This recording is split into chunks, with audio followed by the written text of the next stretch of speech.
Here we've got a couple of big targets who will try to be key contributors in both the pass and run games today. It's the Lions going up against the Vikings. So with that, let's get up to the new U.S. Bank Stadium in Minneapolis. On the call, here are Brandon Guyton and Charles Davis. We are at the newest stadium in the NFL, and its inaugural year. There's a look inside U.S. Bank Stadium here in Minneapolis. Today, we've got a good NFC matchup on tap between the Detroit Lions and the Minnesota Vikings. Hi again, everybody. Alongside my partner, Charles Davis, I'm Brandon Guyton. And, Charles, we saw Larry focus on the tight end matchup in his open. You think it's one to watch, don't you? Definitely one to watch because these guys can create such big plays by all the different things they can do. Line up out wide, in the slot, line up in a normal tight end position, and then who are you going to cover them with? Is it a linebacker, a defensive back? They create mismatches all throughout the game. Here's the punter, Sam Martin, now ready to get us started. And we are underway from downtown Minneapolis. On the return, here's the dangerous Cordero Patterson. And not a bad return here. He gets it out to the 25-yard line. So here's the Viking offense making their way out. They'll be led out by their quarterback in his 6th year now from Oklahoma. It's Sam Bradford. The former #1 pick in the NFL draft battled his share of injuries while he was at Oklahoma, but had a terrific rookie season with the St. Louis Rams before the injury bug hit again. But this guy, when he's on his game, is about as accurate as it gets in throwing the football.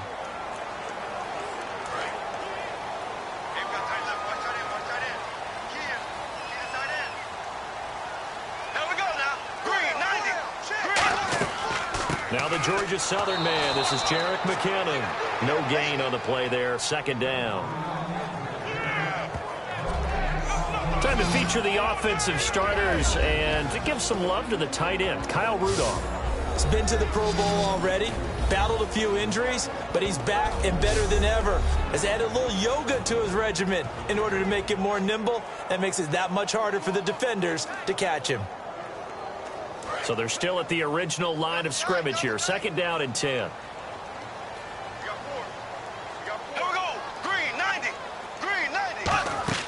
They go play action. Now Bradford. He's got it complete to Stephon Diggs. And they're going to get this one all the way out across the 45. And on this first drive, looks like they want to get that vertical passing game going early. And they did, and what a warning shot they just fired. If you're not going to back up and play coverage deep, we're going to attack you all game long. And once you adjust to that and you start to back off, then that opens things up underneath. A really nice start for them. Great way to get the game going.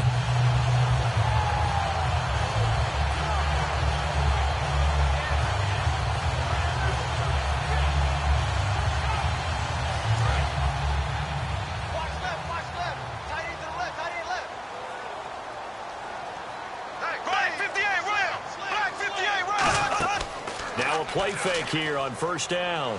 Over the middle here to Rudolph. Stiff-armed him. And he was able to shed the tackle, but the reserves come in for the stop. It's a gain of 5 on the play, and it'll bring up a 2nd down.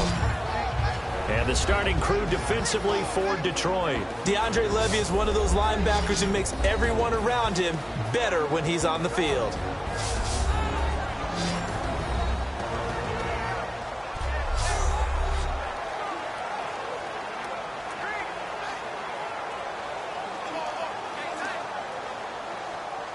Second down to the offense, needing 5 yards.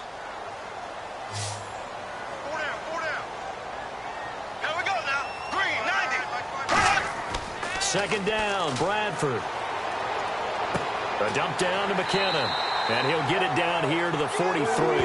It's a pickup of 6 and good enough to move the chains.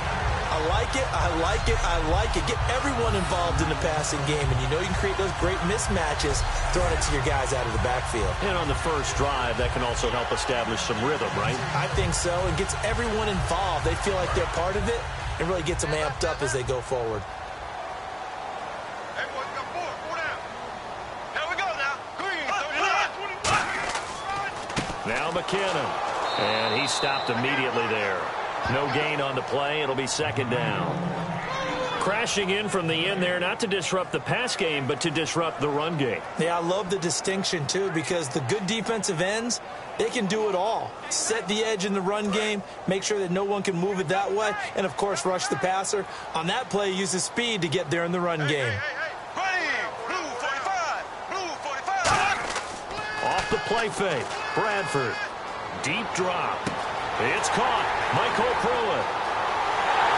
And he will score. Touchdown, Vikings. Michael Pruitt, 43 yards. And the Vikings have taken a first-quarter lead. Boy, it's nice to have that big, reliable target you can go to. Each and every time. A lot of people see that position as a fallback. Throw it to them when all else fails. Not at all. This guy can make plays, and that's exactly what he just did. Yeah, play here for a touchdown.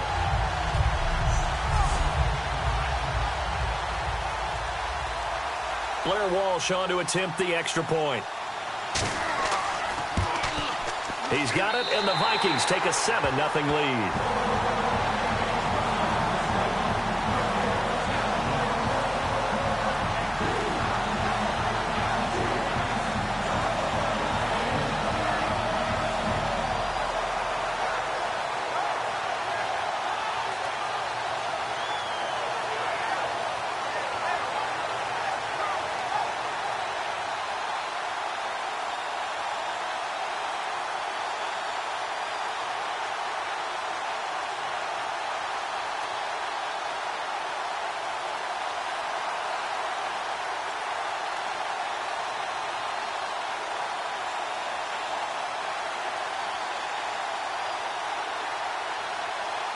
And so we have the touchdown. Now here's Blair Walsh to kick this one away. This fielded at the 2. And he'll take this one near the 25, call it the 26-yard line. So the Detroit Lions coming out now 4-4 after a Week 8 loss to Houston. And Matthew Stafford, who in all 4 victories had led the Lions come-from-behind style, could not make it a 5th come-from-behind victory against the Texans. Tried to rally him, but couldn't get the ball to all of his receivers as they normally do. Marvin Jones, Golden Tate, Anquan Bolden, not the same factors they were in that 3-game winning streak, although they did get back Eric Ebron, who played pretty well coming off of injury.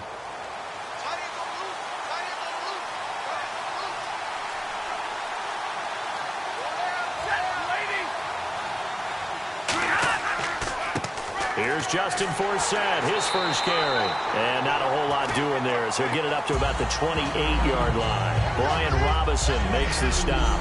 The wide receivers, often a very, very talented group, and that's the case here. And they don't mind showcasing it either. Those guys love to be flashy, love to make big plays out in the open field. They will attempt to do so in this game.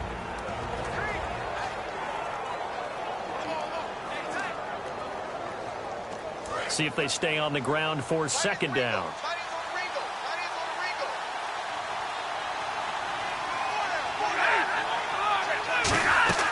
Again, they run. Again, it's Forsett. Not much room here as he only gets it to about the 30. Just a couple on the pickup there, and now it's third down.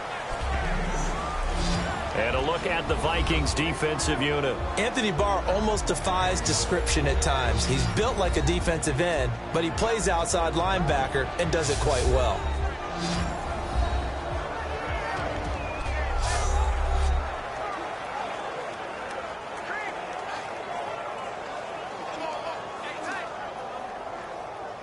So they run it on second down. Now let's see what third down brings here for the offense.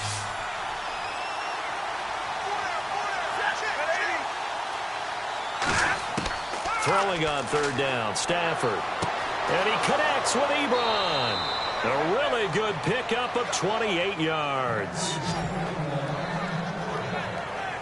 Partner, it's a lot of fun watching the NFL now, isn't it? Because when the big fella runs routes, it used to be when we were kids, he'd run about 3 different routes, and that was it. Now he can run anything and catch the balls we just saw there.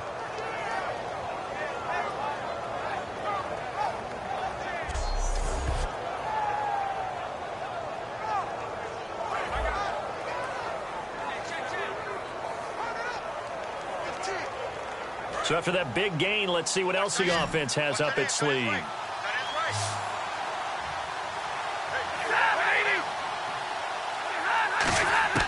On first down, it's Stafford. He's got time. Underneath, he hits for sack. They'll get 16 yards there. And it's good enough for a Detroit first down. So many times you hear today's NFL described as a space game. Get your best players into space with the football in their hands. That's why sometimes you just swing it out to your runner, get him out in the flat, and let him have a chance to make people miss an open field.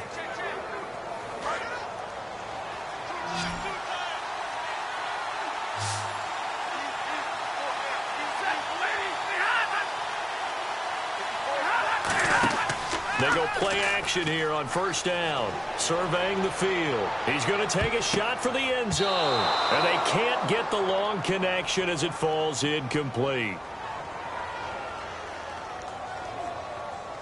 Illegal touching. Offense.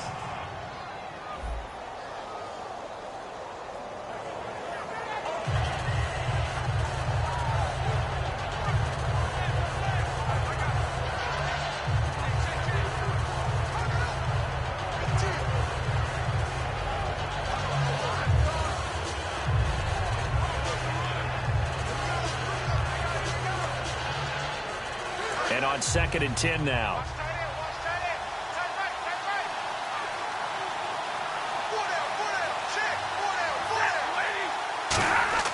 On 2nd and 10, Stafford. He's got time in the pocket. Going for it all. Looking for Bolden, and it's intercepted. Terrence Newman with a pick. And a big turnover there as his guys will get the football back. Well, your first drive of the first quarter, you get it down there, try to fire it in the end zone, and big-time deflation on that play. No doubt about it. They're moving and grooving and getting into position, and this is not the ending that they saw on this drive, is it? They had things going their way. And now out comes Minnesota. And that last drive, a long drive, but not just that. They had a great air attack going. Do they stick with that? I would think that they would, because if they were confident enough to do it on the last drive, starting backed up in their own territory, why would you change anything? They've got to be confident about what they're presenting and continue to do so. Yeah, because the secondary, they really look clueless. And that was amazing because that drive went and went, no adjustments, and no big plays by the defense to knock the ball away.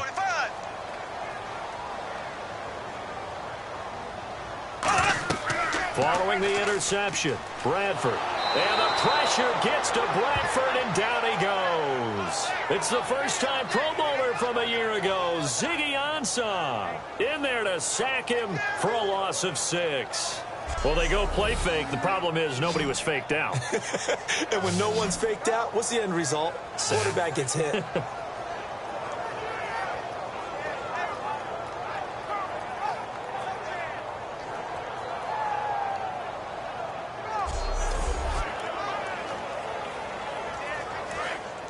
And on the outside, they're playing press coverage.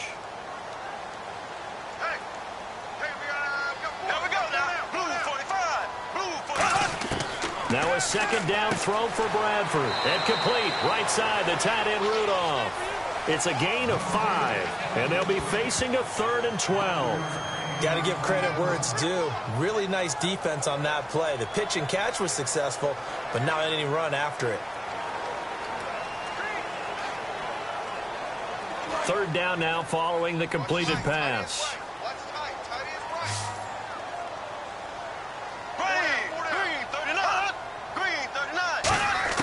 On 3rd down, Bradford. And incomplete. He had nowhere to throw, so he just tossed it away. But that brings up 4th. Well, no second guessing the call here. It was 3rd and long, so throwing the football was probably the smart play to try and pick it up. But they don't get it, and now the defense goes off the field feeling pretty good about themselves, gaining some momentum as they force them into a likely punting situation.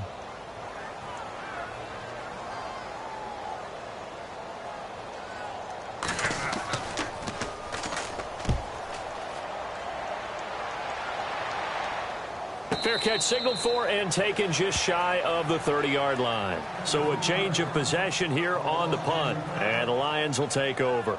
Here's the Detroit offense now as they head back out onto the field. Looked like they had something going last drive. Then the interception happened. Will they recover? The memory they need to keep with them is that they did have something going. They were moving the ball on offense, had a nice sequence going. Don't worry about the other part. You can't get that back. Let's go back to what you were doing well before. I thought you were going to say they need to have no memory, but remember the good part, forget the bad. I like that even better.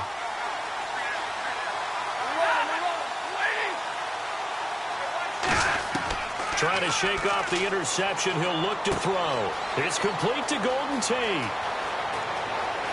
Golden Tate's going to go. And oh, so close as he takes it all the way to the 2-yard line. That could not have been timed out any better, and that's exactly what receivers want. The ball in their hands as quick as possible allows them to catch it at full speed and take off and go. And how about the end result there? Big-time run after catch yardage. That rack yardage is so valuable for any offense.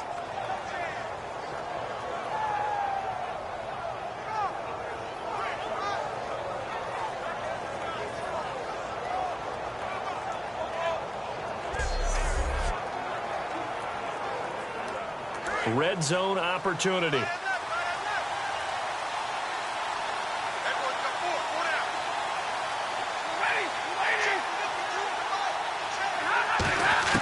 Out of the gun, Stafford. Finding time. And he just throws this one away. Smart decision here this close to the end zone, and it brings up second down.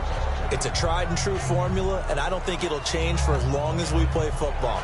If someone's trying to throw the ball and you can put pressure on them and make it tough, that's only going to help your defense. Yeah, he's since being hurried. He got rid of it before taking the hit, but incomplete. On the ground, fourth set. And he's going to get this back to the 3-yard line and no further. They'll lose a yard, and it brings up third. Not only was that a terrific play, but that loss of yardage they created this close to their own goal line, that gives them a little breathing room now as they move them back. And they're breathing fire a little bit right now, aren't they? A lot of confidence being shown by them at this point of the game.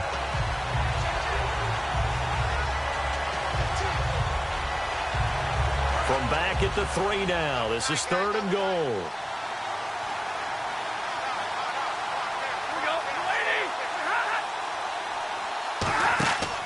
Forsett. And he's going to take it in for a Lion touchdown. Justin Forsett taking it in from 2 yards out. And the Lions are an extra point away from tying this thing up. Well, they decided to run it in and got it done on third and goal. A lot of times that's a passing play. And the kicker, this has to come out for the PAT. He can breathe a sigh of relief as well, right? Although I don't know if he's really breathing a sigh of relief. I think he likes to put 3 points on his ledger. Now Matt Prater for the point after.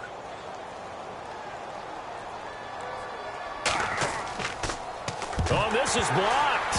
Now it's scooped up. And look at this. Middle of the field. A breakaway. The 40. He's at the 30. The 20. 10. And he takes it the distance across the goal line for 2 points.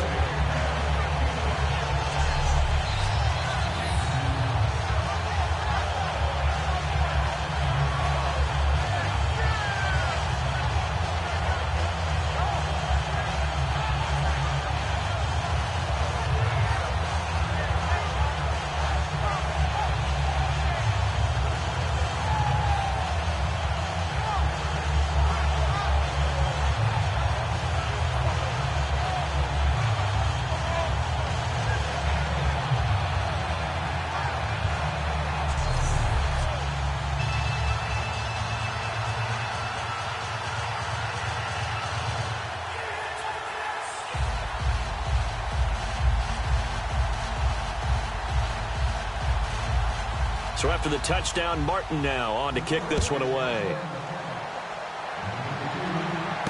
Fielded about a yard deep. And he'll be brought down at the 23, make it the 24-yard line. And now out comes Minnesota. And on the last go-around, they really couldn't get anything going. They had to punt from deep inside their own territory, which means you're going to lose the field position battle as a general rule. What they're looking for now is a little more consistency, move the ball at least a few times on offense, get a couple of first downs, and hopefully flip the field. Yeah, just something to build off of. That's what they're looking for here.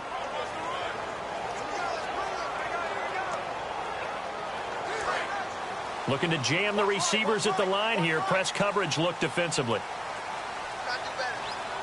Here we go now. Blue 45. Blue 45. Bradford on first down.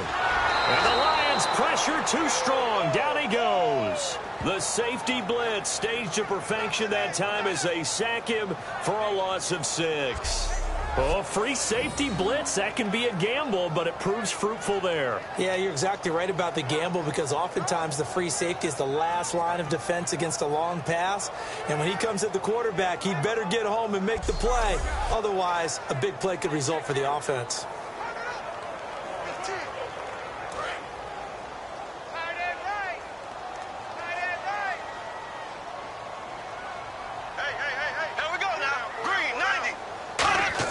Second down, Bradford. Backing up. Oh, nearly picked. Yeah, maybe lucky there. This guy doesn't drop many defensively. Third down. Pretty nice coverage there, but a missed opportunity for an interception. Let's face it, a lot of these defenders, they've got it all. Speed, athleticism, hands, a little bit questionable.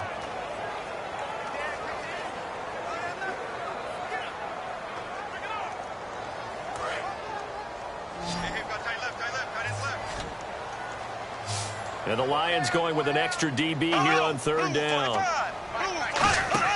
Play action now. Bradford nowhere to escape, and he goes down. Ziggy Ansah in there to get him his second sack now of the afternoon. I think Ziggy Ansah's track background comes into play because he's in fantastic shape, which you have to be in to rush the passer down in and down out. And guess what? He's got his second sack of the game. All that potential they saw when they took him 5th overall in 2013.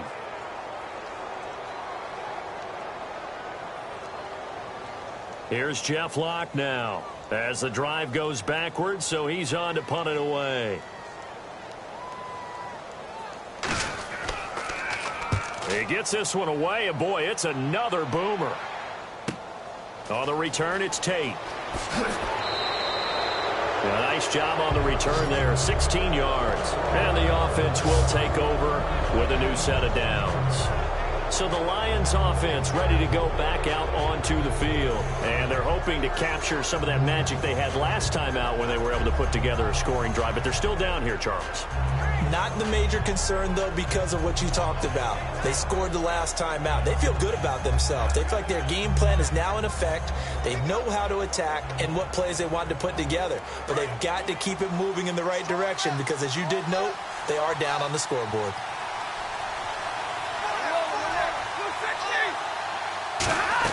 On first down, this is Forsett. And he's going to get this one down near the 45-yard line. Call it a gain of 4 on first, and that'll make it second down. Not a run that you're going to write home about, but still a good first down run. That's what an offense calls staying on schedule. 3 to 4 yards on first down, you're set up very well for the rest of the drive.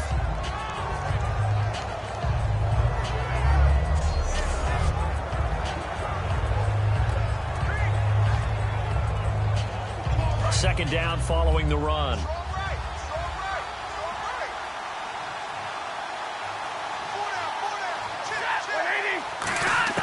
Here's Stafford now on second down.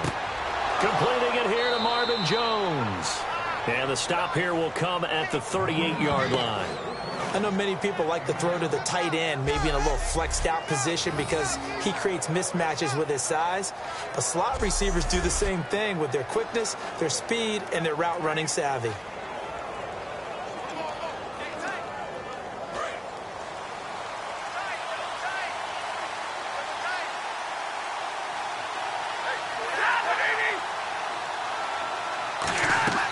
They'll run it now out of the gun. Looking for a seam, but finding none. He'll get back to the line of scrimmage, and that's it.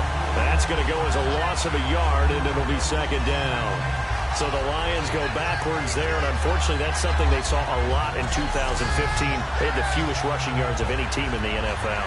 It's one of those dubious titles that no one really wants to claim. Even teams who say, well, I'm worried about running it because we throw it all the time.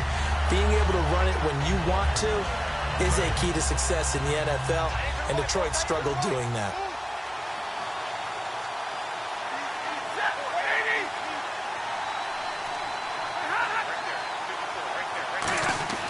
On second down, here's Stafford. And Jones has it over the middle.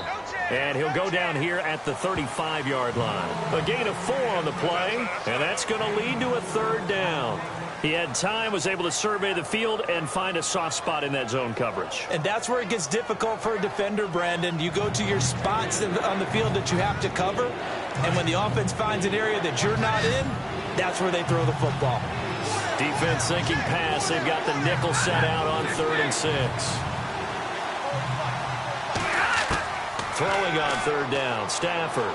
He's got time. And incomplete. The contact made the ball roam free and brings up 4th down. You know it's not an easy job to go out and catch passes when people are trying to tackle you and knock the ball away. But the bottom line is, that's a pass he's got to have and a pass he should have caught. So on 4th down, the Lions turn it over to Matt Prater for the field goal try. This will be kicked from the 42. It's a 52-yard attempt.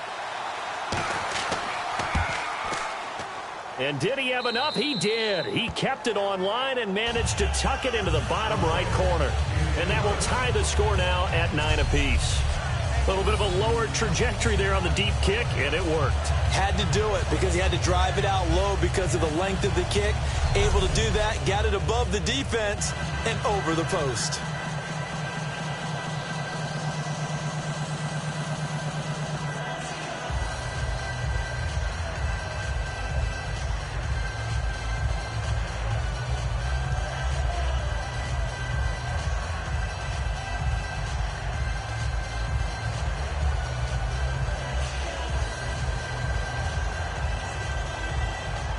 So a tie ball game here as the kick's away. Fielded about a yard deep. And a good return as he'll be stopped just shy of the 30-yard line. And now out comes Minnesota. And they're coming off a 3-and-out, my friend. I think they've got to look at that play sheet and go to a spot that they haven't gone before. Time to shake things up a little bit to try and get this offense moving. Okay, so how do you do that? How do you shake things up? You look at what you've called before, realize it hasn't worked so well. Go to something else. And maybe you try and find one of those special plays from one of your better players, and maybe try and hit something big and get things going in the excitement area.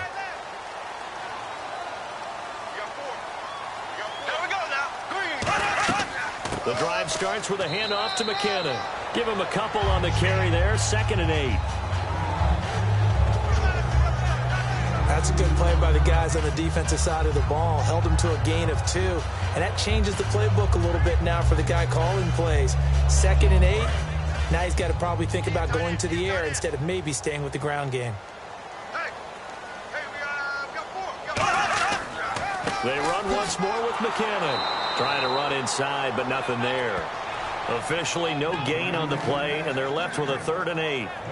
And as a defensive end, getting off the ball quickly, swarming to the football, making a tackle, that's what we saw right there. Yeah, that's what their job is. And really, a lot of the time, they have to throttle back a little bit in the run game because you know those defensive ends, they're like in a sprinter stance. They're just headed straight for the quarterback. That was good recognition on that play to hold him to no gain.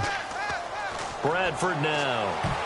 And he bats it away, and it falls down incomplete. Stephon Diggs, his intended receiver, and it brings up 4th down. It's always tough for the guys throwing the football when they think they've got a completion and the ball's almost there, and then someone sneaks a hand or two in and bats it away.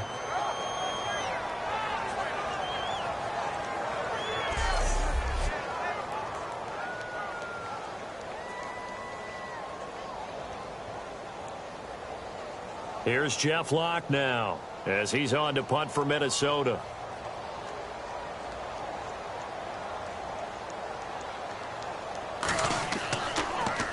And he's getting a workout here in this first quarter as he gets it away.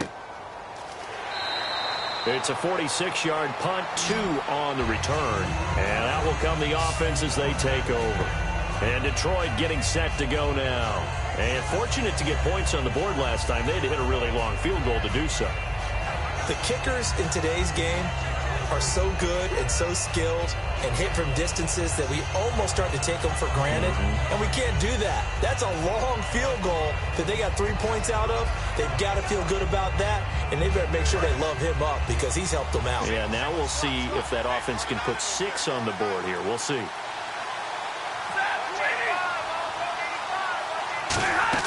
They go play action here on first down. He's going to loft one deep left side here. Looking for Jones, and it's intercepted. Picked up by Harrison Smith. And they have possession, and they have it at the 38-yard line. Naturally, we're going to say it was a poor pass, but the defensive guys say it was just a great play by them. They broke on the football, picked it off, and gave some momentum to their team. Now the Vikings offense works their way back onto the field.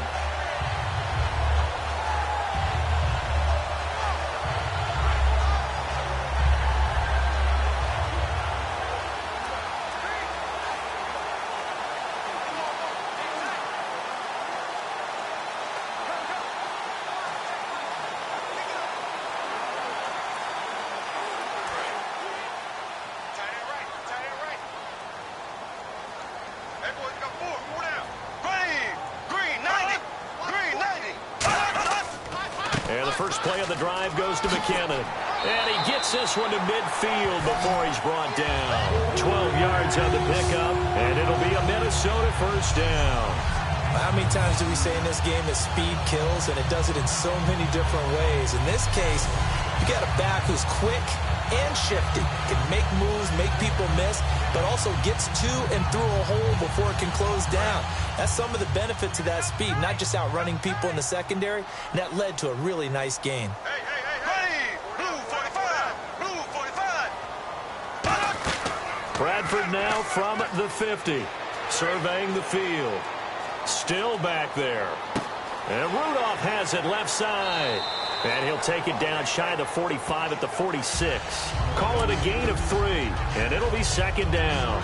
All right, I'm doing my rudimentary math here. That's his 3rd catch here in the first quarter. I don't know if it's just game plan or he's just finding his way open. And maybe a little of both.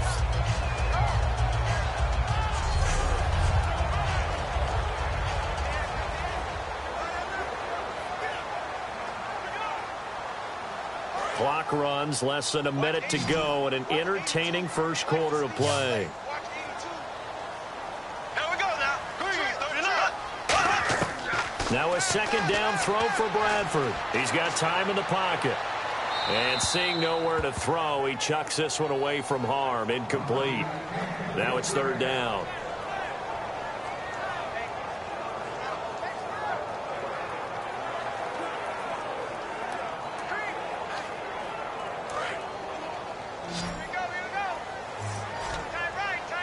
So 3rd and 7 and an extra defensive back on the field here. Definitely want to play coverage here.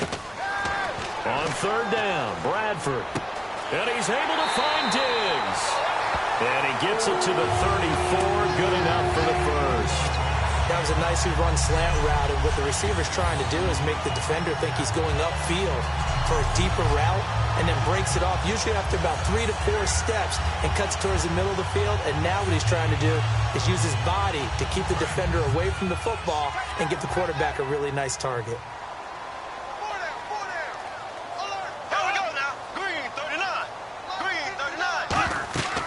They'll run it now out of the gun. And he's going to be hemmed in and brought down right at the line of scrimmage. 1 quarter down. It's a tight game here early. We're back to Minneapolis in just a moment.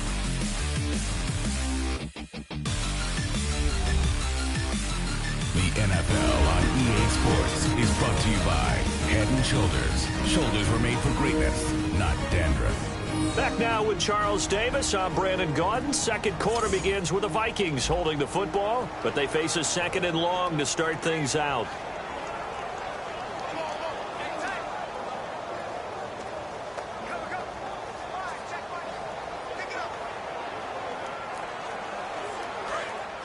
Looks like the defense in press coverage here. Four down. Check. Green, 90. Green, 90. Now Bradford on second down. And he works it to the 30-yard line here, right at the 30. 4 yards on the pickup, and that'll lead here to a third down.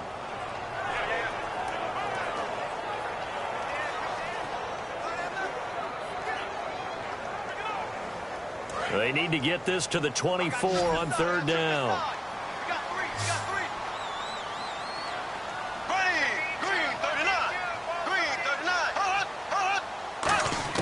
Bradford from the gun on third down. And he's got Kyle Rudolph. It's a 9-yard gain, and it keeps the drive moving.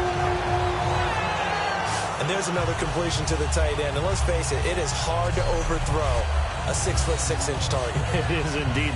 Quarterbacks like their speed guys. They like that huge 6'6" target that they've got in him. They really do, and it reminds me of what one great tight end told me once. He told his quarterback, just make sure you throw it up there. You know, kind of like put up on the top shelf where the kids can't get it. McKinnon. And he's brought down. It's a nice pickup of 12 yards, and it gives him a first and goal. For so many years, I was convinced it was a myth, you know, because you always hear about the smaller running back. Oh, he gets lost, you can't find him, and sometimes that's part of his genius. But it's true. You get behind big offensive linemen, the defensive line guys trying to find him, trying to peek around people to see him, and he gets lost. But this guy gets lost in a good way for his offense, picking up big yardage.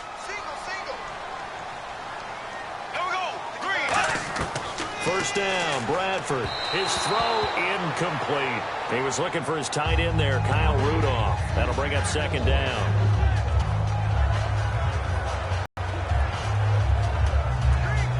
Offense still needing 10 yards. Second down.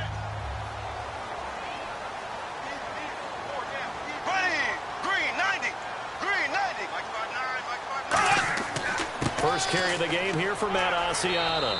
And a short pickup there down to about the 9. Only a couple yards there, and that's going to set up a long third and goal. Partner, I know we're in a goal-to-go situation, but my goodness, think about running the ball here. Not even a thought, is it? Defensively, they're in a prime spot. And I think the defensive guys are probably expressing themselves to them as well. I wouldn't run it here, guys. You might want to try throwing it. Third and goal, Bradford. Finding time. And probably the wise decision there. No one open. He just throws it away. And that keeps the field goal on the table as it's fourth down.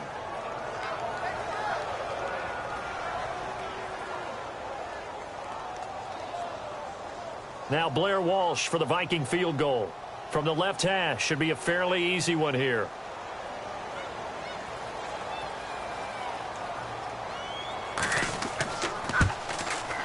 And Walsh able to convert it as his kick is good. And they will take the lead here at 12-9. And Charles, they get the field goal. Took him a dozen plays, though. Work with me on this one. You know what I'm about to say, right? Bend but don't break. That's what came into play here for the defense. 12 plays were run at them. They only gave up 3 points. In a lot of ways, that's a win for the defense.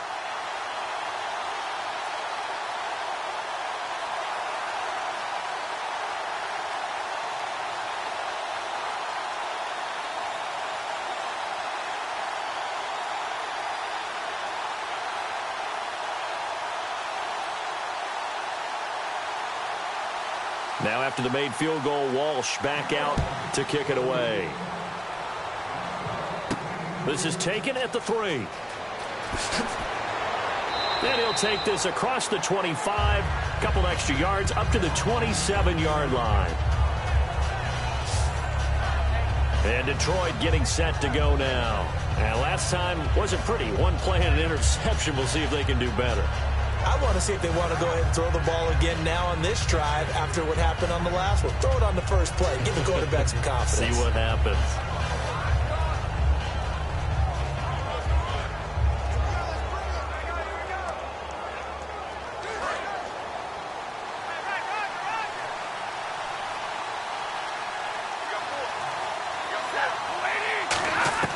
Trying to shake off the interception from the last drive. He'll look to throw. The left outside completion to Jones. Now I think we're going to get a timeout here. Yes, a timeout here as it looks like we've got a Lion that's shaken up. While the training staff takes a peek, we'll take a break.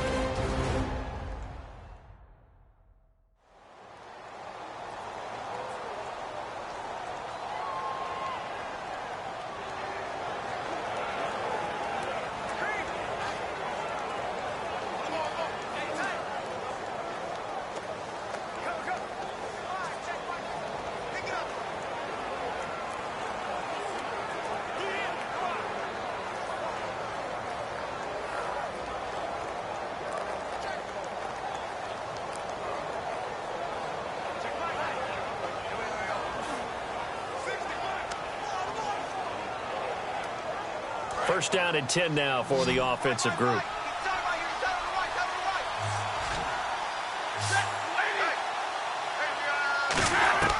On first down, it's Stafford. Oh, he got position on him, and he pulls it in. It'll be a gain of 4, and it'll make it second down. You noted earlier, Detroit happy to have Eric Ebron back. First action since Week 4 in Week 8, and he had a season-high 7 catches, 79 yards. They miss him when he's not on the field because of the things that he can do, not just catching the ball inside, you know, those dirty catches, but his ability to stretch the field. If you put him on the backside of a formation, he becomes another wide receiver. It can make a big play downfield for you. Those 7 catches, by the way, also a career high for Ebron. And he's brought down. A nice pickup there of 11 yards, and it'll move the sticks. In recent years, the slot receivers really gained stature in the NFL because they can do so many things. Yes, they can line up wide like your normal wide receiver, but to have that kind of courage and toughness to run routes in the middle of the field and become dependable targets for their quarterbacks and move the sticks, those guys are worth their weight in gold.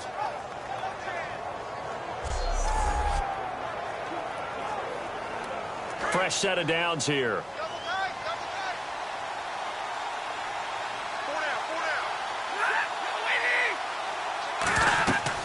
They'll run it now out of the gun. And he'll be brought down at about the 42. It's a pickup of 4, and it'll bring up second down. We always like to talk about defense in terms of levels. First level defensive line, second level linebackers, third level defensive backs. On that run, that was what we call a first level run, and it was stopped by a second level player.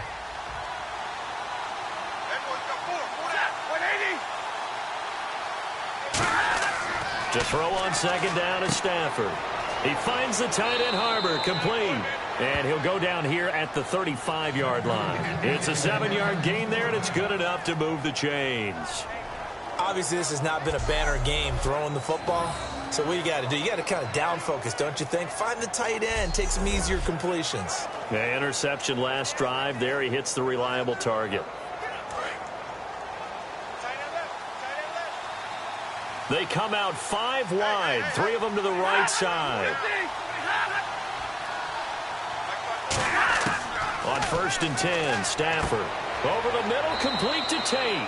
And he'll be a little shy of the 25 here at the 26-yard line.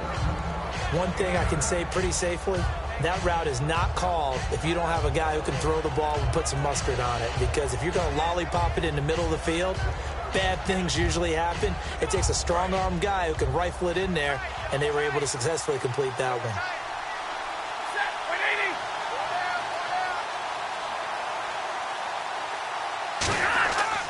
On second down for Seth. And they take him down, losing yardage back at the 27. And they'll lose a yard that time, and that's going to lead to a third down.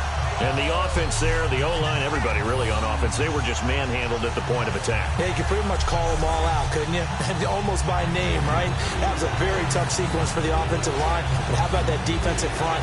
Creating a new line of scrimmage and creating a lost yardage possibility. And the Vikings with an extra defender in the secondary on third. Playing coverage here. False start, offense.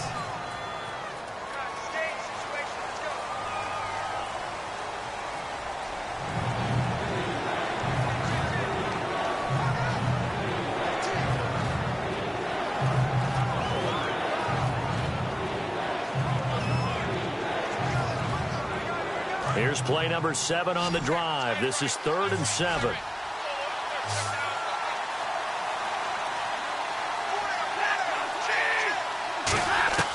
Throwing on third down, Stafford.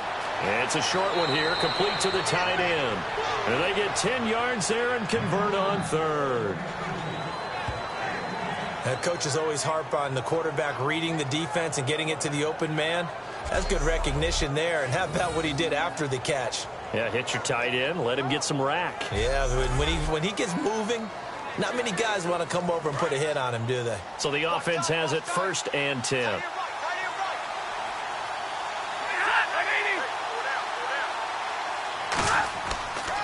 Now the Notre Dame man, this is Theo Riddick. Officially no gain on the play, and it's 2nd down. Big boys down there in the trenches, and a nice play to stop them cold. Nothing there. Yeah, when you talk about big boys, you talk about those defensive tackles, those nose tackles. They're not just big, they're immense. And what a big-time play there.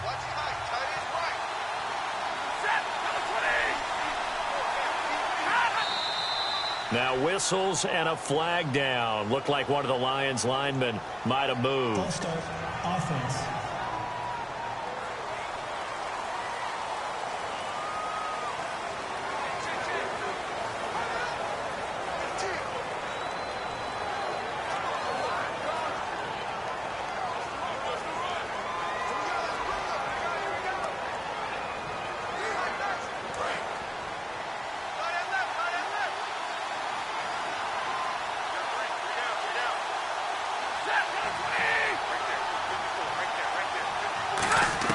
On 2nd down, here's Stafford.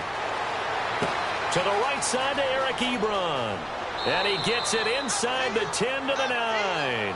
18 yards there, and it'll be a 1st and goal. And those first downs do add up. The offense keeps the ball moving downfield and keeps their defense on the bench, giving them a chance to rest.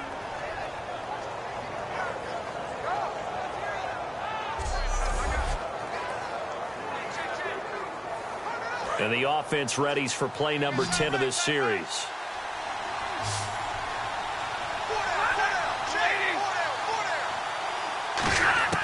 Out of the gun, Stafford. His pass caught at the 4. And he'll get into the end zone. Touchdown, Detroit. Clay Harbor from 8 yards out. And the Lions are going to jump back in front. The tight end position has always been dangerous, especially in the red zone, short field. But now even more so because these tight ends aren't necessarily the tight ends of old. They're the rocked-up wide receivers who have a little bit more speed. Way harder to cover than before. And he atones for his miss the first time around, as this one is up and good to extend their lead.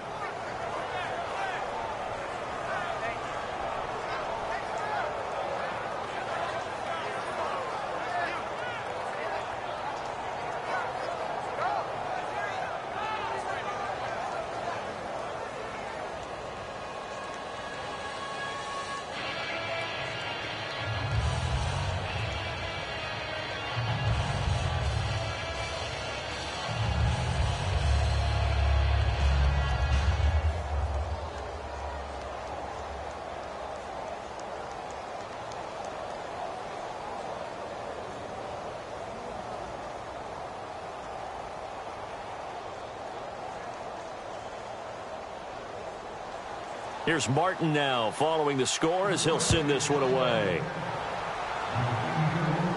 This fielded a few yards into the end zone. And he'll get it up to about the 26-yard line, just across the 25. Sam Bradford heading back out as he and his offense get ready to go again. Been a decent start for him here in this first half, but bottom line, his team's losing. They got to fix something. And it starts with him. He has to keep that little quarterback strut going right now to make sure that his team sees him as confident.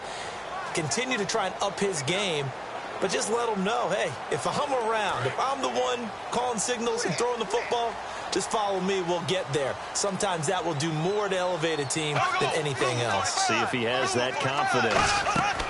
Now McKinnon to start the drive.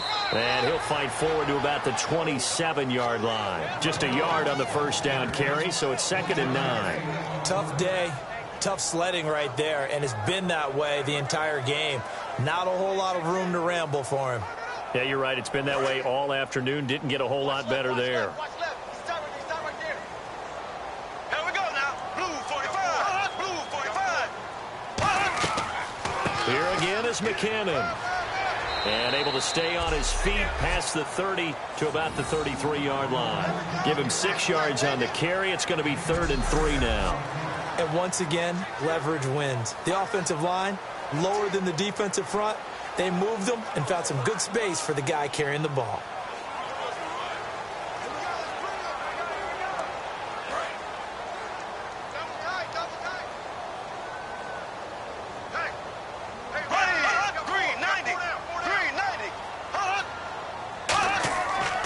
Here's McKinnon. And he'll get this only up to about the 35. Give him a couple on the run as it brings up a 4th down. So many things go into making a good play on defense. In this situation, just not being blown out of the way was a big start, and then a nice tackle to finish things off. Here's Jeff Locke now. He's been terrific so far.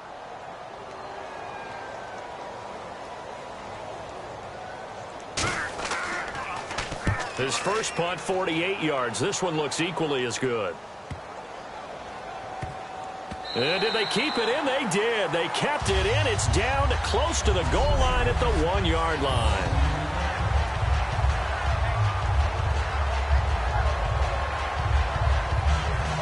And Detroit getting set to go now. And they were able to punch it in the end zone last time. They'll be looking to do that again here for the defense. Obviously, they'll be looking to stop them from punching it back in the end zone. It always is punch, counter punch, isn't it? And which team has the advantage? Well, let's just go back. Last time on offense, they rolled downfield, got into a good rhythm. You can see a little more bounce in and out of the huddle. You can see the sideline really get into the game. So defensively, you're thinking to yourself, how do we take that away from them? How do we get the advantage back? Let's see what they come up with. I think pressure is always the first way to go. Pressure. I love it. Let's see if they die. Oh, and he's not going to make it out of the end zone. The push too strong, and that'll be a safety. Well, I think you can go ahead and give your punter an assist on that one. Pinned him deep, and the defense comes through with 2 points. You're exactly right, partner. This was all set up by a great punt, and if the ball goes in the end zone, this never happens. So great call. Give the punt team and the punter some love.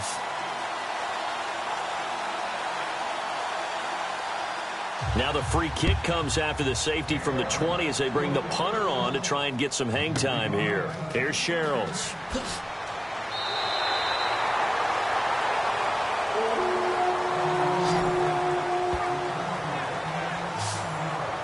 And out now come the Vikings. And a tight game after punting last time. See if they can get something going on this drive. As they head to the field now, with the game this close, you've got to feel there's a sense of urgency for them going on offense right now. But they have to do it without letting panic creep in and affect their play.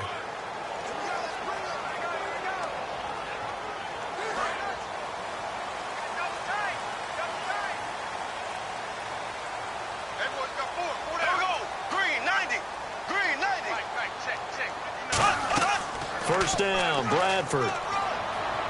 And seeing no options, he just tosses this one away, incomplete. Now that'll bring up 2nd down. Fans, in honor of Veterans Day, for every point scored during the NFL's 32 Salute to Service games, the league will donate $1,000 to its military nonprofit partners, including the Pat Tillman Foundation, USO, and Wounded Warrior Project. To join the salute and learn more, visit NFL.com/salute. And we thank all those great men and women out there for their service to our country. They run it with McKinnon. And they'll bring him down after just a short pickup. Only a yard on the pickup there, so it leaves them needing a conversion here on 3rd and a tough 9. I do know from experience that when you slow down someone's running game, you're now doing the dictating on defense. And guess what? Now you're getting ready to tee off on their quarterback because they have to throw it all the time. But you still have to be alert for the draws and other plays of that nature to make sure you don't get hurt. On 3rd down, Bradford. And he'll just toss it away. So he throws it away, and that brings up 4th down. Well, they've had a pretty frustrating first half here offensively, and then just continued there with that incompletion. Yeah, definitely frustrating for them, but heartening for the other guys. Those stop troops, they're enjoying things right now because they made it very difficult for them throughout the half.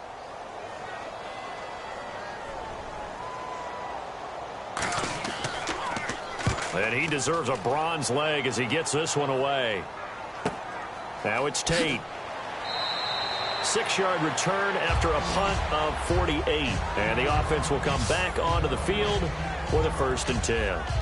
And Detroit getting set to go now. And last time they surrendered the safety, we know they don't want to do that again.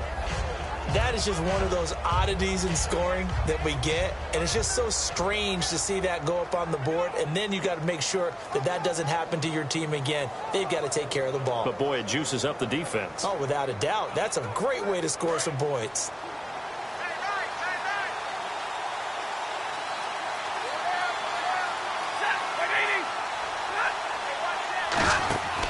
The drive begins with a run by Forsett. And there just continues to be nowhere to run. He's bottled up again at the line of scrimmage. The defense won that play so fast that I think if the running back even had time to notice if anyone was there, it was just a blink of an eye, and there was a loss on the play.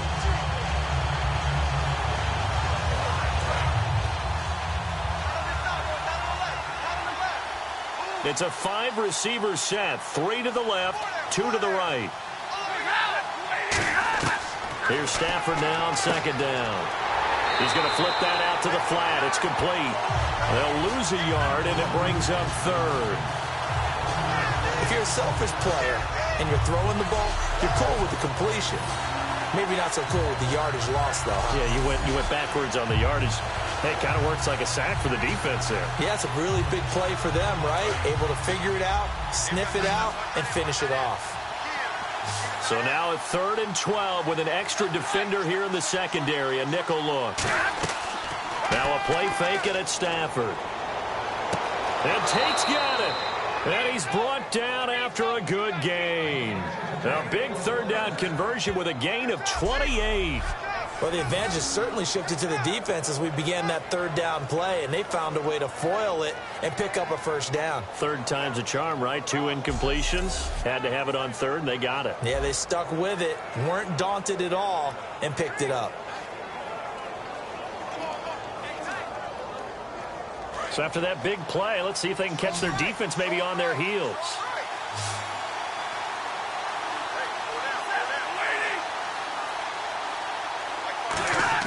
On 1st and 10, Stafford. Oh, what a move. Call it a 1-yard gain on the play, and it'll make it a 2nd down.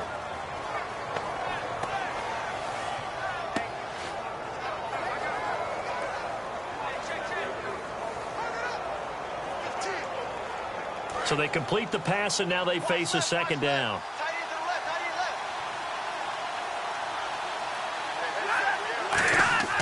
They stay on the ground. Forsett again. And he'll cut it to the right sideline. And he's brought down after a good gain.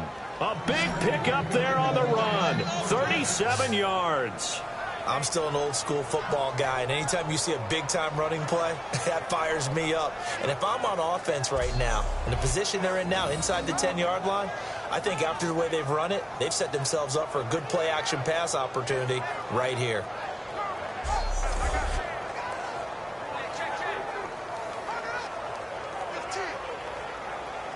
And the 2-minute warning lurking. This will probably be the last play before we hit it. Yeah, they want to get themselves in position to score in this last shot before the clock hits. So 2 minutes to go in a wild first half. More from Minneapolis after this.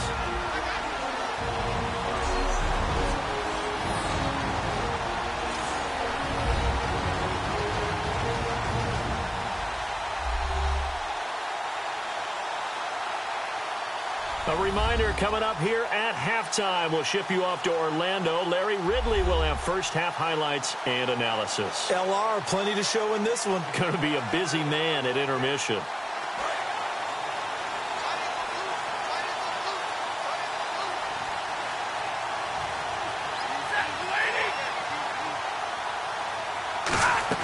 They go play action here on 1st down.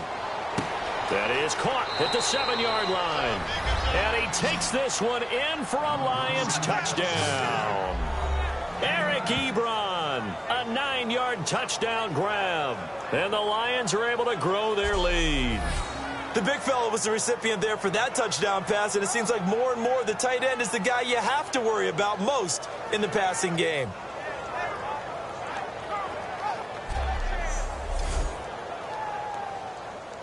Now Prater to add the PAT.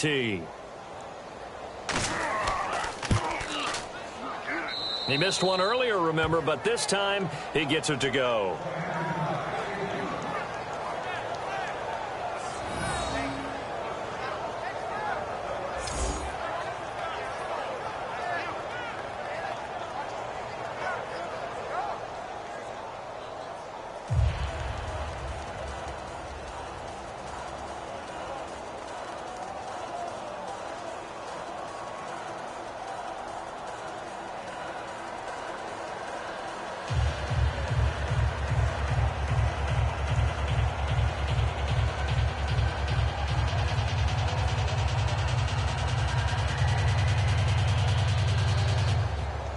So after the touchdown, Martin now on to kick this one away.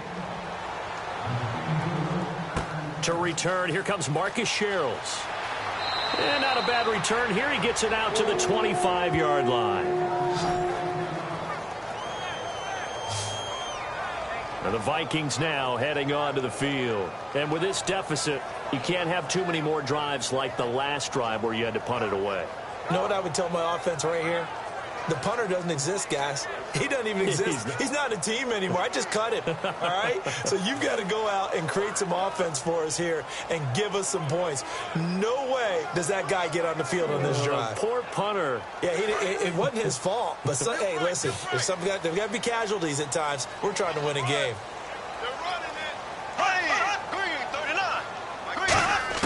Bradford now to throw on first down. Completing it to the right side, Johnson. Call it a gain of 5, and that'll make it a second down.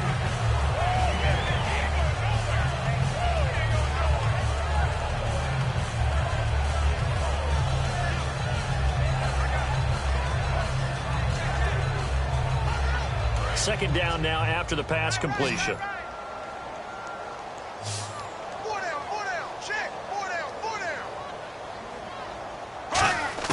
Now Bradford on second down. Throwing over the middle, but it's incomplete.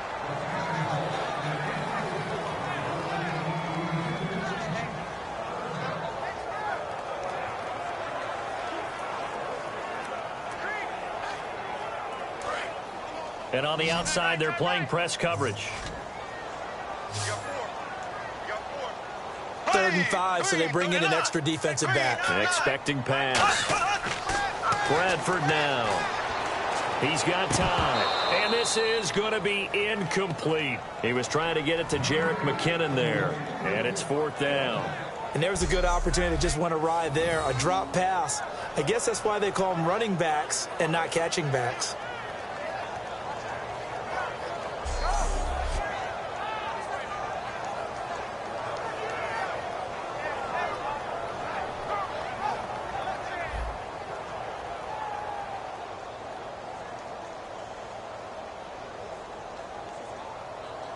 Here's Jeff Locke now as they're forced to kick for the 6th time today.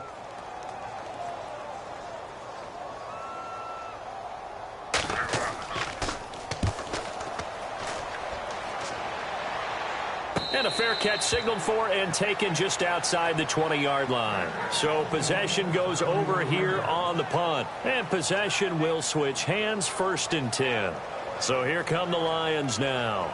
And that recipe on their last drive that resulted in a touchdown looked pretty good, so they'll be hoping to do that once more. And it takes me back to when we sat with the offensive coordinator and the head coach. They felt pretty good about their game plan and thought there were some holes in the defense, and they exploited them the last time out. Let's see if they can come back and put together a similar drive. And we'll see if they can do just that.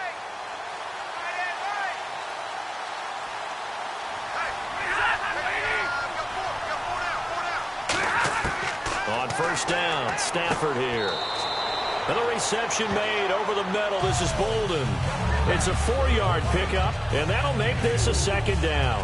Good throw, good catch, but I really like the route. The drag and being able to run away from defenders, hard to stick with them for that long. Yeah, better against man than zone, or? Better against man, because now you're running away from someone and you're not running into a defensive player in another zone.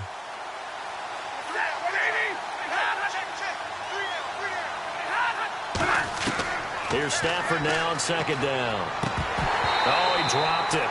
They were looking for him in the middle third. He couldn't catch it. Now third down. It looked like they had something there, but I think that he was thinking about running with the football before he actually hauled it in, and that led to a big drop.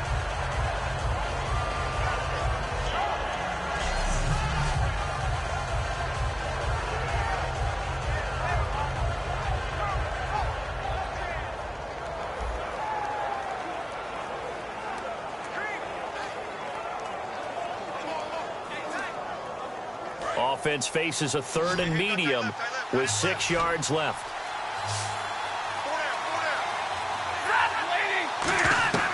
Throwing on third down, Stafford. And Tate's got it. And he's able to get it to the 33. Good enough for a first down. Now whistles come in. We're going to get a timeout here by the offense. It's just their first, so they'll have 2 remaining here before we get to halftime. So the offense takes the timeout, and they are back out and ready to rock.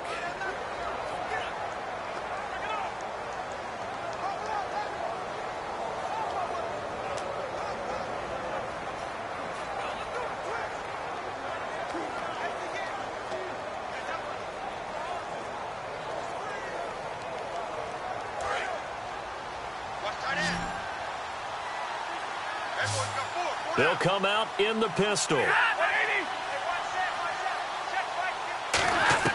Stafford on first down. Dumps it off to Forsett. A strong running. Now hold everything here. We're going to get a timeout by the offense. So that means they're down to 1 remaining here as we head toward halftime.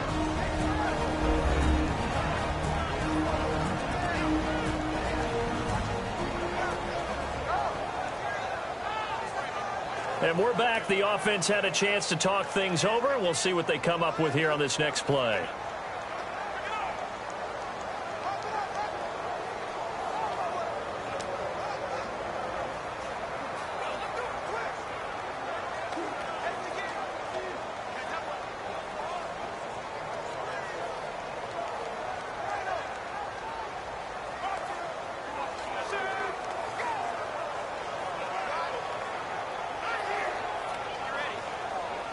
Completed pass play. Now let's see if they go back to the air or to the ground.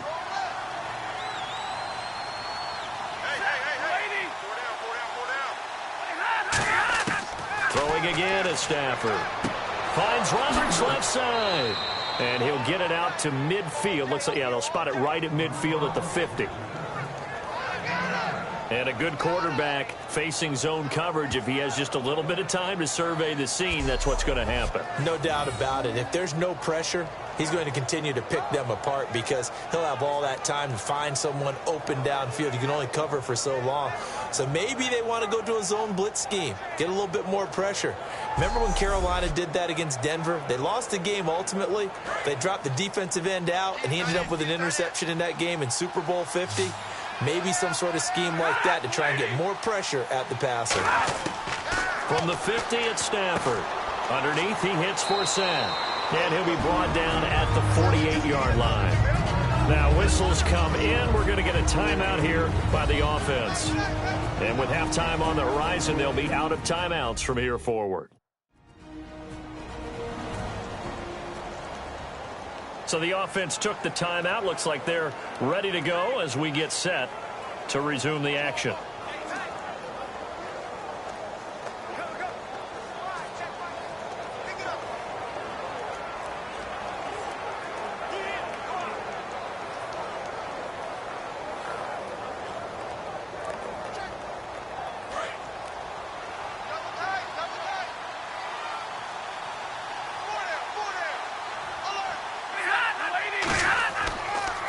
This is Forsett, and nothing doing. He's immediately taken down at the line of scrimmage. And they'll lose a yard that time, and that's going to lead to a third down.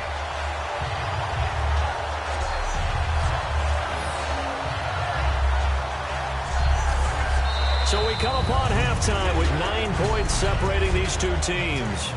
As we'll send you down to Orlando as we check in with Larry Ridley and our EA Sports Halftime Report. Larry? Thanks, Brandon, and welcome to the EA Halftime Report. I'm Larry Ridley. Let's take a look back at the first half. The Vikings trail right now, but with another half to play, there's time to turn it around. The Lions came in prepared for this game, and it shows in the way they've played. So let's take a look at the highlights from the first half. Vikings with the football early first. Bradford's going to complete the pass, and this goes 44 yards for the score. Third down from inside the 10. That takes the lead up to 7. Forsett is going to stay inside after the handoff, and he'd go in for the 3-yard touchdown. The Lions now down by just 3. About halfway through the second. Here the pass is completed into coverage, and he capped off the long drive with a touchdown. They're now on top by 4. Lions have it at the 9. Here we get a quick pass and completion, and he caps off the 6-play drive with the score. That takes the lead up to 9. All right, Larry, these two teams back out there as we get set and ready for this second half.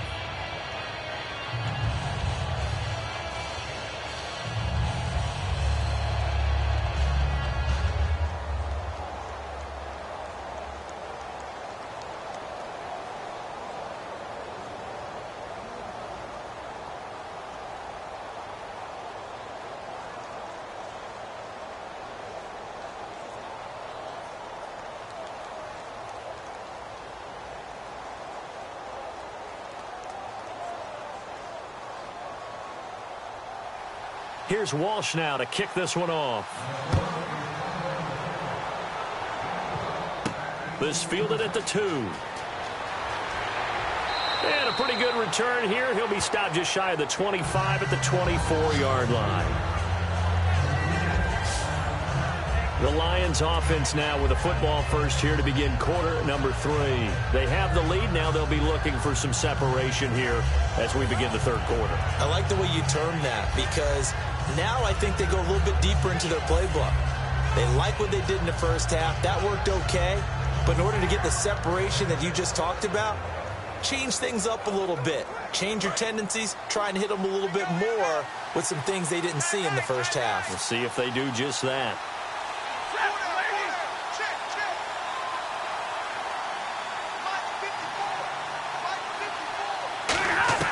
On first down, Stafford here. And Jones has it over the middle. Give him 8 on the play, and that'll make it second down. An ex-teammate used to tell me all the time, I hate experienced quarterbacks because no matter what, you really can't hide what you're doing. And I think that right there, he knew right away where the blitz was coming from, where his primary guy was going to be, and he ended up going to a secondary target for a nice game. I was just going to ask you, that wasn't the primary target. He's so good at that, isn't he? I think he knew right away that he wasn't going to get to his primary guy. I think he read that as soon as he got to the line of scrimmage, knew where the pressure was going to come from, and said, I know how to beat that, and that's what he did. The tackle goes there to Linval Joseph. The best defensive linemen, they play with great leverage so they can get low and not get bowled over by offensive linemen. They have excellent hands. They can throw people off on a play. We just saw a great example of a really good run stop by a guy playing the defensive tackle position. Stafford looking to throw on 3rd and 1. It's caught. Jones. They get 6 on the pickup there as the drive will continue. Would it be safe to say that as precise as routes are supposed to be run in the NFL, maybe they're not quite as precise in college ball? That's accurate, yeah. And I think we saw a college route in the NFL there. Just find the soft spot, find the dead zone, and find the first down. And that's what he just did.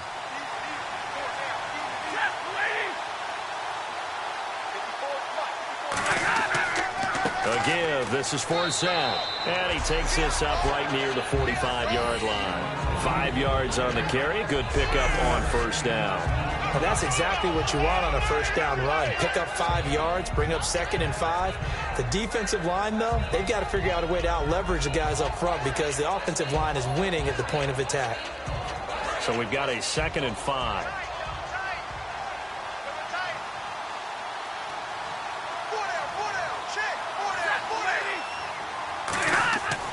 They'll give it to Forsett. And he'll take it down shy of the 45 at the 46. Give him 10 yards on that one, and that'll earn him a fresh set of downs.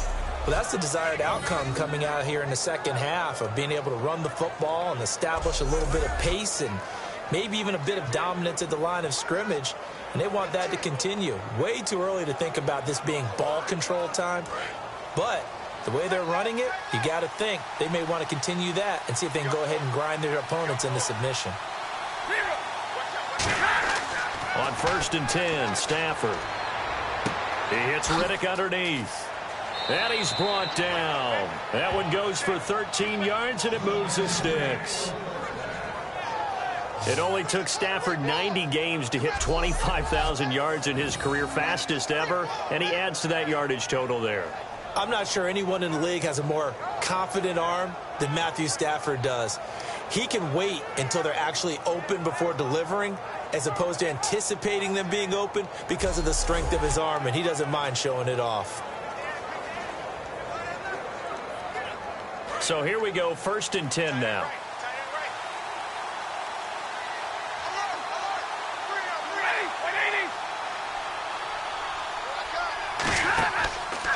Here's Riddick. And he'll get this down to about the 30, 31-yard line. 2 yards on the pickup there. It'll be 2nd and 8. I think we know by now that every run is not going to be broken and get all the way to the end zone. But these short ones still have their value. You can still set up your play action and throw the football. You control the clock because you have the ball and they don't.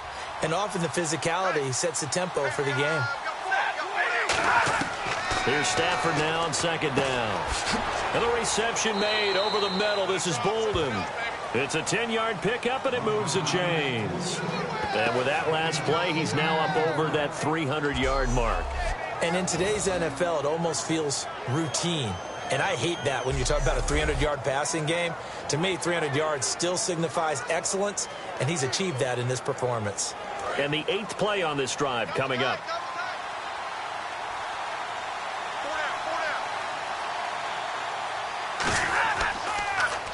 A running play now for Forsett. And he is going to lose yardage here. A loss of a full 3 yards, and now it's 2nd down.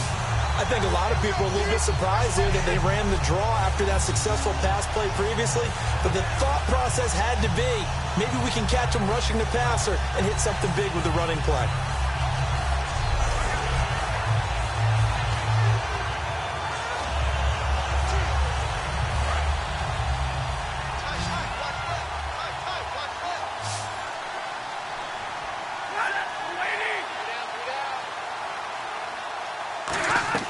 To throw on 2nd down is Stafford.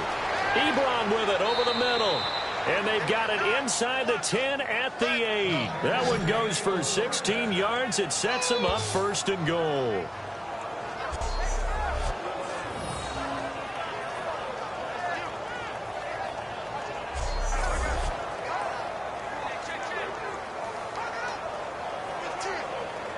And this seemingly endless drive continues.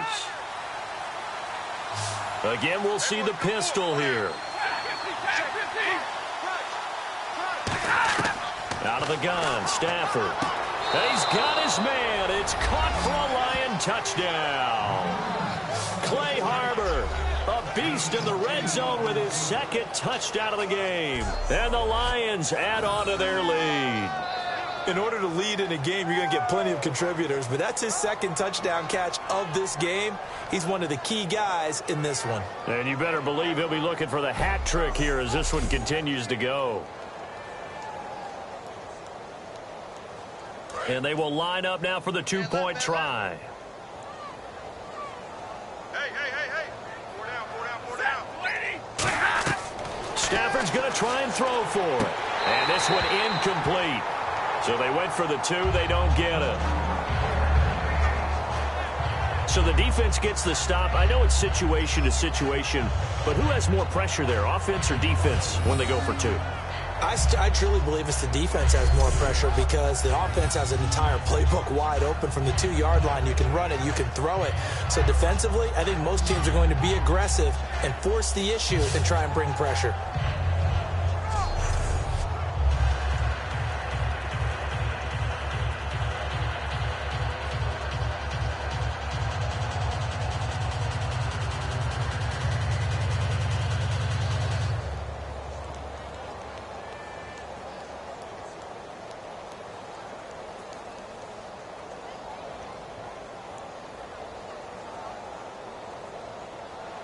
Here's Martin now following the score as he'll send this one away. This fielded a few yards into the end zone. And the decision to come out is going to cost him 5 yards with a new rule as he's taken down right at the 20-yard line. It's the Vikings' turn on offense. We get ready for their first possession of the second half. They trail offense first time to touch the ball in quarter 3, and we'll see what they can do. And I can't wait to see what they have planned, because some teams script to start a half. Other teams just go, okay, these are the sequence of plays we want to run. These things worked well for us. And sometimes they throw in that big chunk play right away. Shocker. Try and get after them early and try and create a big play to give themselves some momentum. See what they have up their sleeve. Here we go. Green, 90. They'll give it to him right up the gut. And he's going to lose yardage here. Back to his own 18. That's going to go as a loss of 2, and it'll be second down. We just saw another example of how the defense is winning this game. Really at the point of attack, the offensive line is just getting pushed around. I think now as a play caller, you've got to give them a little bit of help. Maybe you keep your tight ends a little bit more. Maybe the running backs help you a little bit with the pass blocking. But you've got to help them get some confidence because you can't abandon the play calling right now. Now a second down throw for Bradford. Surveying the field. He's going to... Oh, this is taken in. It's complete. And he'll be taken down, but not before he gets into enemy territory. Now that play will end up on the highlights, and you'll see it all over the place. But what you won't see, the offensive line that bought the extra time, that allowed for the big completion downfield, those guys made that play possible.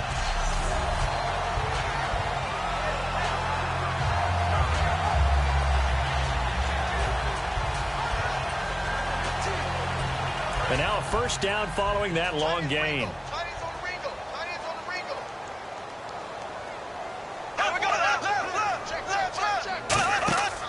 They'll run it now out of the gun. And he's going to get hit at the line of scrimmage and driven backwards. It's a loss of a yard there, and now second down. When you're putting together a formula for winning defense, it's exactly what we're seeing in this game. Controlling the line of scrimmage, attacking, and changing everything so that now they're playing in the offense's backfield. They're playing an excellent game. A little bit of ground to make up for the offense as they face a 2nd and 11.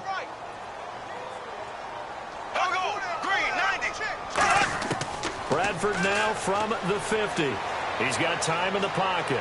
Look at the time. And he's just going to get rid of this thing. To no one here. He throws it away. And now it's 3rd.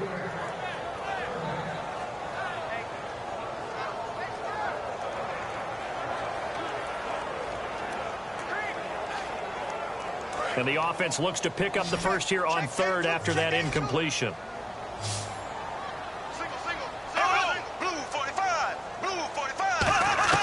On 3rd down, Bradford finding time. Great protection. A hit as he throws there, incomplete.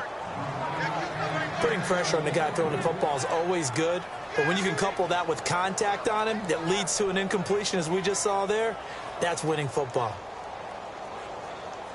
Here's Jeff Locke now. He'll boot it away from about his 35.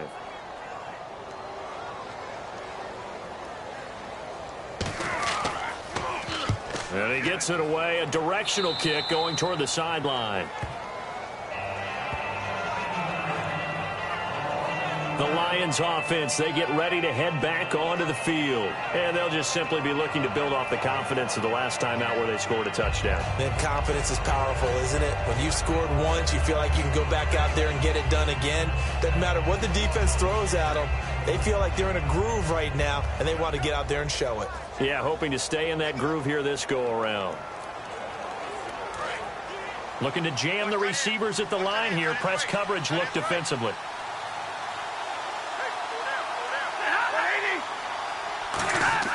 Stafford on first down. And he'll toss this one incomplete. Seeing no options, he throws it away. Well, we have a second. I have to ask you what you dressed for Halloween. It was tough. I had to try and narrow it down because there's so many different great options. So finally I decided to just go as your bodyguard. I thought that would be kind of cool. That's funny because I was going to say I went as Charles Davis. Some guys in the league, though, they got into the act, didn't they? Yeah, he certainly did. We saw Richard Sherman at a press conference last week, and he revealed that his wizardry is not just on the field, it's off the field. And I had a chance to talk to Cam Jordan of the Saints and asked him about that, and he said he had it narrowed down to 2 different superheroes that he was going to wear for Halloween because the kids wanted him to.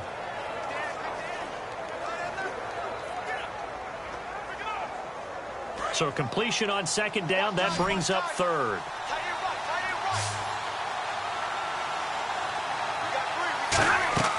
Throwing on third down, Stafford.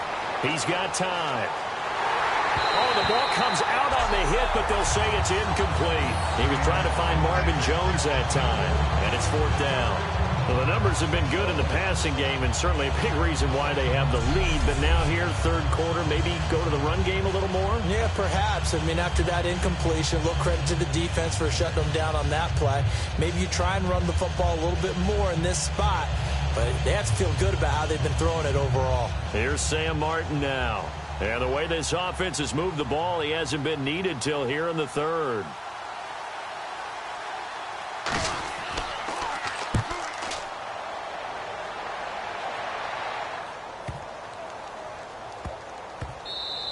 And that hits at the 6 and carries into the end zone for a touchback. And now out comes Minnesota. And down on the scoreboard, certainly needing to avoid what happened on the last drive, punting the football. Sense of urgency has to take over for them here. They know the score. They know the situation. And by the way, the punter no longer exists for their offense. That's how they have to treat this drive. They need points. Big time.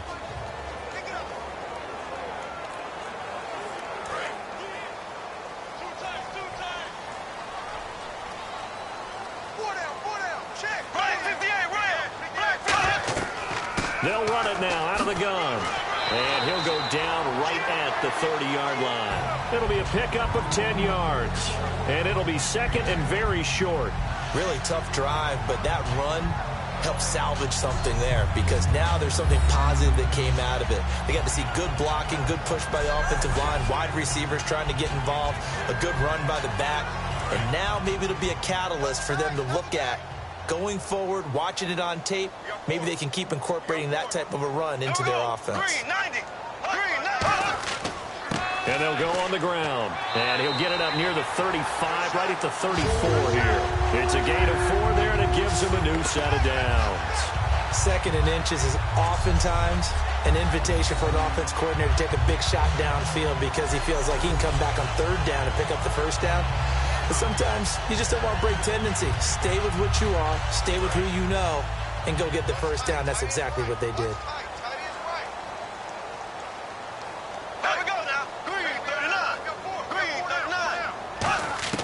A first down throw for Bradford.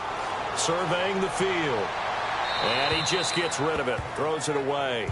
The wise move there. Looked like nobody open. Now second down. Well, while we have a moment, I got to tell the people what you were ribbing me about before the game. And that was my Super Bowl picks. Now that I didn't tell you to do that. We're halfway through the season, but I had picked preseason Carolina and Pittsburgh. Pittsburgh's 4-3, but Carolina 2-5. Yeah, I love the way that you just gave yourself up like that. I wasn't going to do that. But look, they're not out of it yet. The NFC South and Carolina, remember, they're used to getting on big runs, and they had a big win last week against Arizona. For me, I had Green Bay and New England. New England's looking real strong.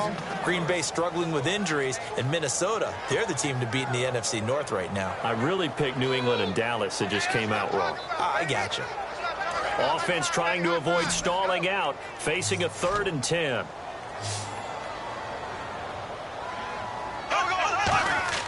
A play fake. Bradford. Going up top. And he couldn't hang on to it through the contact. Incomplete. Well, they went for the big play there, but that drop could really hurt their momentum.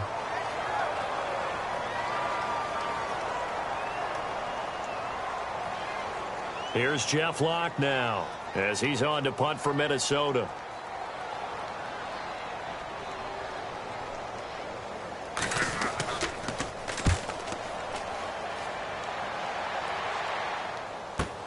This is taken around the 12. Well, he wasn't too far from breaking that. Officially, give him 15, and the Lions will take over. The Vikings defense getting ready to go. They're hoping to keep this margin right where it is, trailing third quarter. Don't want to get down anymore. You're exactly right. They're in no position to give up any more points. They have to keep it in a spot where if their offense does catch a spark and get hot, they've got a chance to come back and win this game. I guess the word manageable, you always want to keep it manageable, right? Make sure that the game doesn't get away, and mentally you look up at the scoreboard and say, there's no chance of us coming back.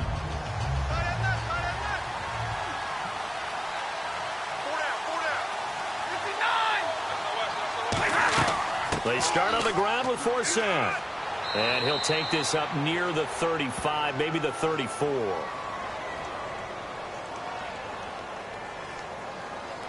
Holding offense. So oftentimes you see defensive holding. Here it's offensive holding for the flag. That's going to go as a loss of a full 8 yards. It sets him back for 2nd down.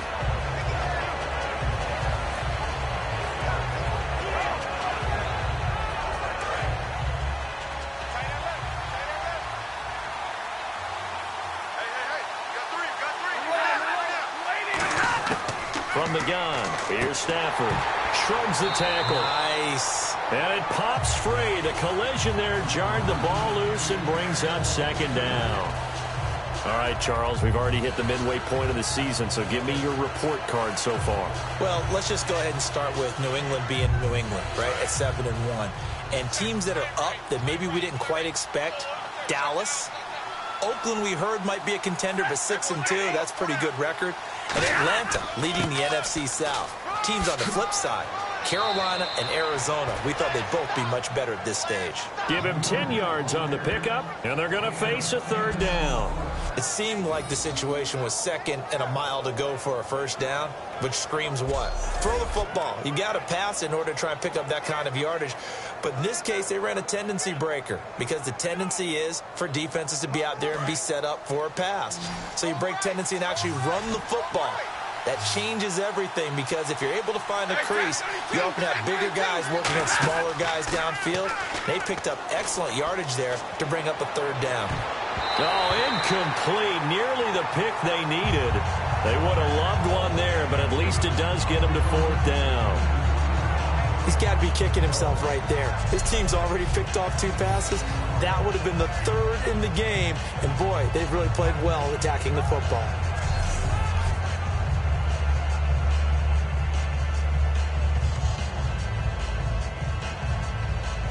Here's Sam Martin now. On for his 2nd punt. He'd take a repeat of his 1st.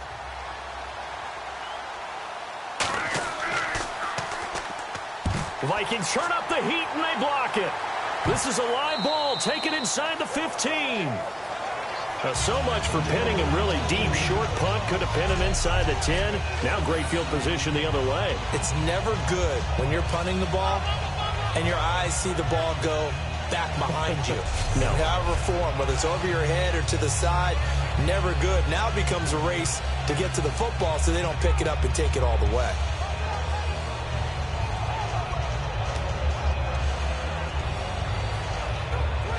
And now out comes Minnesota. And last time out, they had to punt the football away. Anything positive possibly to take from that? There always is when you're punting the football away. It doesn't sound like it because you're giving it up. But you've avoided a mistake. At least you didn't turn it over. You didn't turn it over, right? You're giving your defense a chance because you're punting the ball away, and they're set to go on the field as opposed to sudden change after a turnover. And wow, now we've got to go out there and stop people. So, yeah, there's always something positive to be gained from it. Here we go now. Blue 45. They'll run it now out of the gun. Trying to find a lane, but instead he'll get back to the line of scrimmage and no more. They'll lose a yard, and it brings up 3rd. With the struggles we're seeing up front for the offense today, they've got to think about changing up their play calling. Some screens, some draws, some quick-hitting plays in order to try and supplement the run game. You don't totally abandon it, but you try and give it a little bit of help. Well, good field position to start the drive, but under the gun now here on 3rd and 8.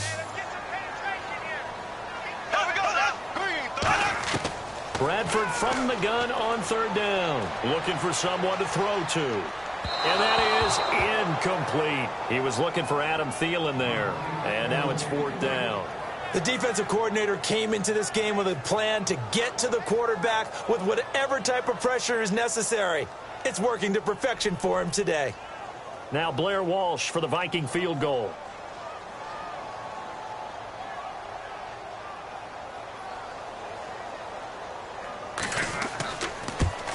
And Walsh able to convert it as his kick is good.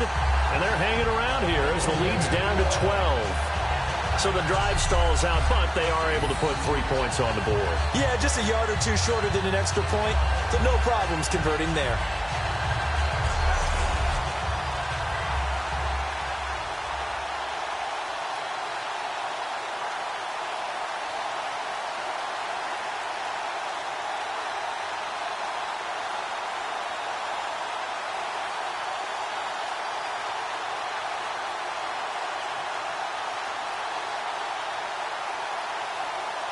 Now after the made field goal, Walsh back out to kick it away. Fielded about a yard deep. They juked him. And he's able to get it across the 20, but not by much as he's marked down at the 21-yard line.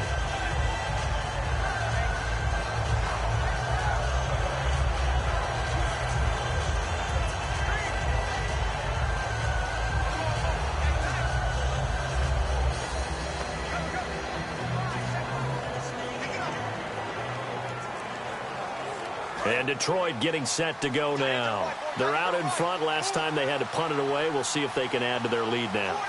They don't want to go out and punt it away again. This team now wants to get a cushion, put people away. They want to run their offense and have it end up in the end zone. A gain of 4 on the play, and that'll bring up second down. When you see zone defense and you know you've got a drag route on as your primary call, you've got to be really careful as a passer about how far you let your guy go because he might wander into some tough coverage. Second down, and the offense in search of 6 yards.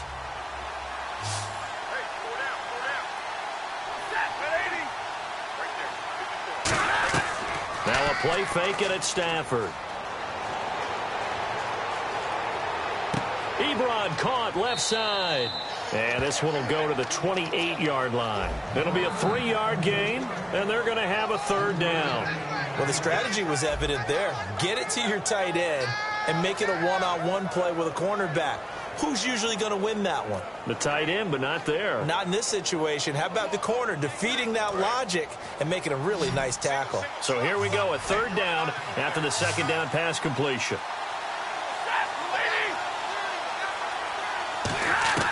Stafford on third down. Complete here to the right to Bolden. It'll be a pickup of just 2, and that's going to bring up a fourth down. Whether you're playing West Coast offense or not, one of the maxims of the West Coast offense is you're either throwing a touchdown or a check down. In other words, look for the big shot, but be smart. I think they did exactly that on that play. They didn't get the first down, but they're taking care of the ball well. Yeah, and being rightly cautious with that lead here in the second half.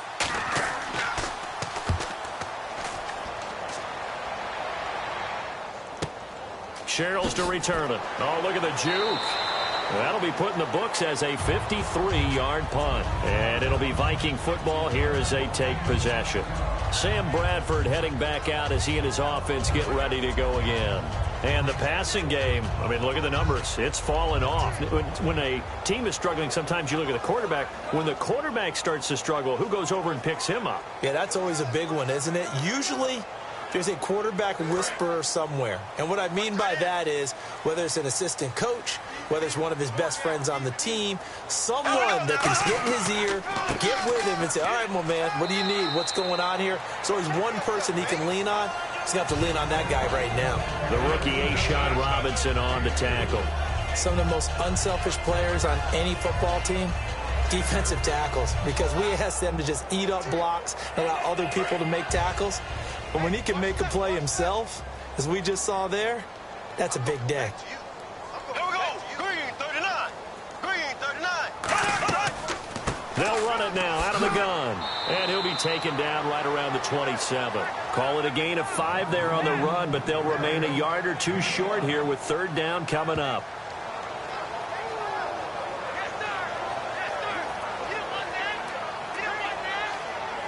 Third down now following the run.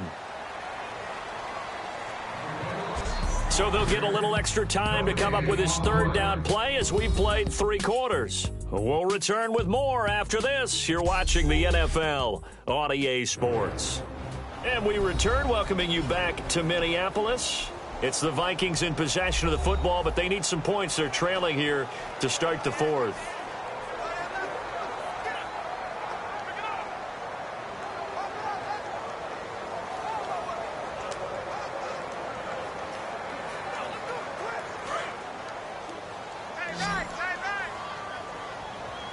Looks like a nickel set here defensively on 3rd and 2. Yeah, maybe expecting a throw. To throw is Bradford. And this is going to be incomplete. I'm not sure we could spot any tendency here on this 3rd down. They could have run it or passed it. Either one was available. They chose to try and get it through the air, but they were unsuccessful. Here's Jeff Locke now as he's on to punt for Minnesota.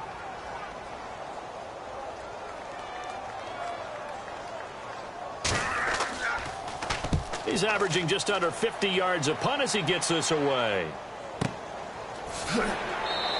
A big kick that time, 52 yards. And out will come the offense as they take over.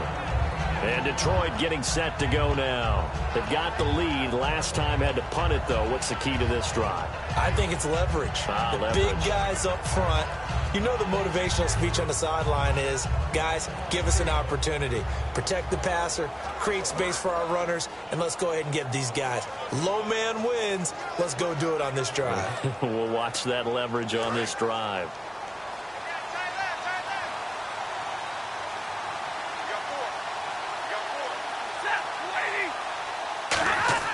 Now a play fake here on first down. He's got time in the pocket. He's going to loft one deep left side here. And it drops down incomplete. Thought he might have had it. Instead, second down. And when all else fails as a defender, when you're not there in the coverage, your best friend is exactly what we saw there. A big play shot taken by the offense. Unfortunately, it ended in a big drop.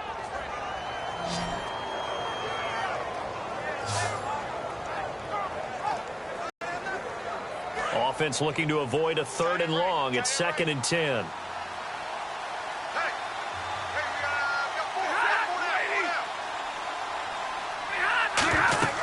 They'll run it now out of the gun. And he'll be taken down here at about the 23-yard line. Call it about a gain of 3, and they'll be looking at a 3rd and 7 coming up. The 4th quarter here, they've got the lead. They want to keep it on the ground. That's what they're doing. Smart football. Keep the clock grinding. Keep it going. But you got to figure now, they're going to see more people stacked up at the line of scrimmage as they try and bleed it out. And on 3rd down, a nickel formation here defensively. Deep drop. All kinds of time. And he'll be grabbed from behind and slung down like a rag doll. The 10th-year linebacker, Chad Greenway, with a big-time sack on 3rd down. And it'll be a loss of 7.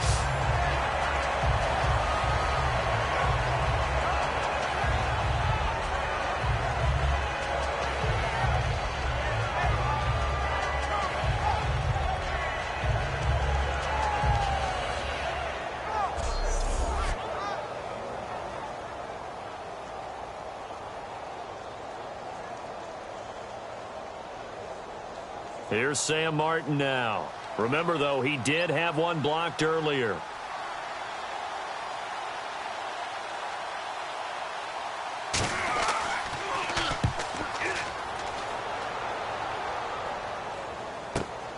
This is taken at the 23. And when it's said and done, it's a 58-yard punt. And the offense will take over with a new set of downs. And now out comes Minnesota.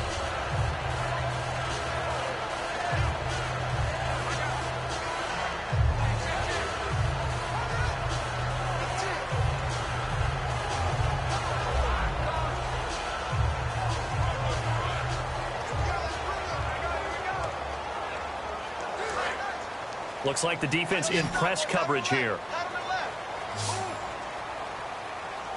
Here we go now. Green 90. Green 90. On 1st and 10, Bradford finding time. A dump down to McKinnon. No gain on the play there. It'll be 2nd down. Brandon, just mark that under the category of just not successful. Trying to throw the ball, just didn't work on that one. Completed it. No yardage.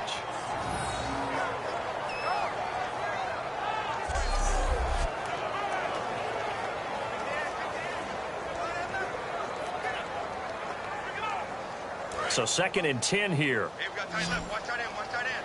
Kim, see the tight end. Here we go now. Blue 45. Blue 45. 2nd down, Bradford. Going to throw right side here, complete. And he's brought down. They give him 13 yards there on the play and a fresh set of downs.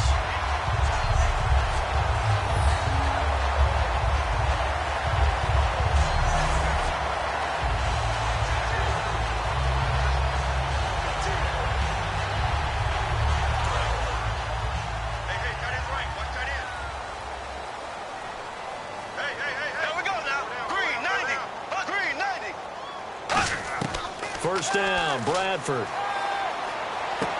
Throwing right, and that's complete. And he's brought down. 12 yards there as they move the chains.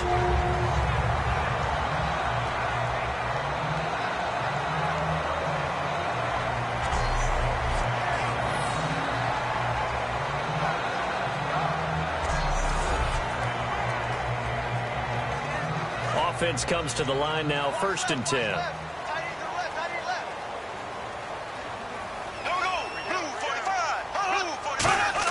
Bradford now to throw on 1st down. He's got time. Throwing middle, and it's complete. And he's going to get this inside the 30. It's a pickup of 16 there, and it'll lead to a new set of downs. One of the selling points of the in route is it gives the quarterback a really nice sight line to his receiver, and almost on a direct shot, able to throw the ball into the middle of the field and have a great chance of success as they did on that play. And the offense lining up 1st and 10.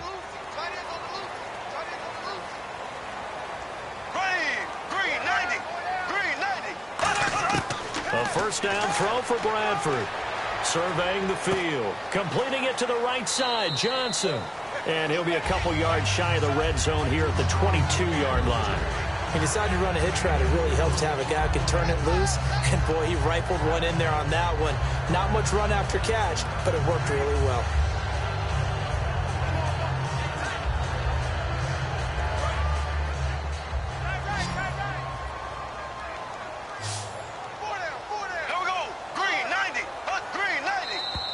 Now we've got movement up front, and I think this is going to be on Minnesota. False start, offense. Hey, watch the ball, watch the ball.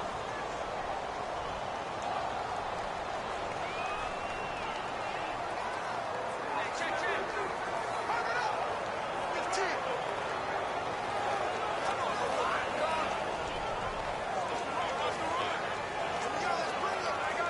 And the offense behind the chains here a touch on 2nd and 11.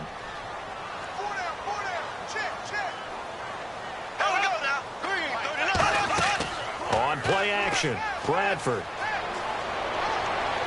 And he'll go out of bounds in the red zone just inside the 20. It'll be a gain of 9, and that's going to bring up a 3rd down. As if he didn't have enough to think about on that route, the comeback route, coming back to the football and catching it, decided to make sure he toe-tapped and kept himself in bounds. And that was spectacular, but on the comeback route, maybe a little easier to deal with the sideline since you've got better vision of it. I think that's a great point because you should know exactly where you're going and know how much space you have and make sure you get your feet down. But, yeah, coming back to the football, I like it. Good vision.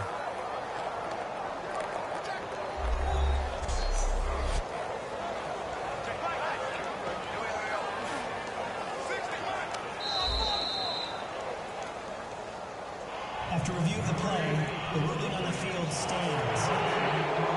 Well, he challenged the play. It did not pay off.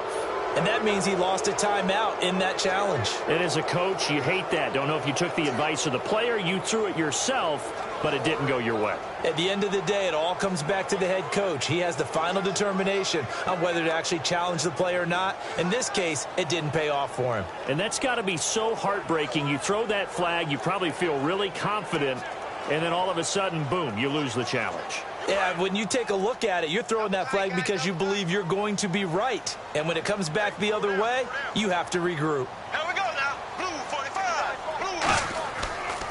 They'll give it to him right up the gut. And they'll get him down right around the 16. Give him a yard on the play, and he's definitely short. It'll be 4th down and a few inches. 3rd and 2, and they ran the ball for only 1 yard, and everybody's going to scream at the offense. Well, let's give a lot of credit to the defense on that play. Defensive front out leveraged the offensive line. They got more people to the football. Yeah, they won that battle in a big way, and they're forcing a big decision now by the guys on offense.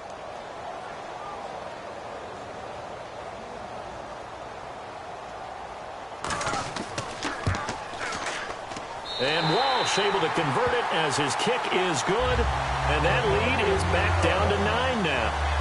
So it goes down as an 8-play drive, and they cap it with the field goal. Yeah, they were able to pick up a few first downs along the way, but they couldn't keep the momentum going all the way into the end zone.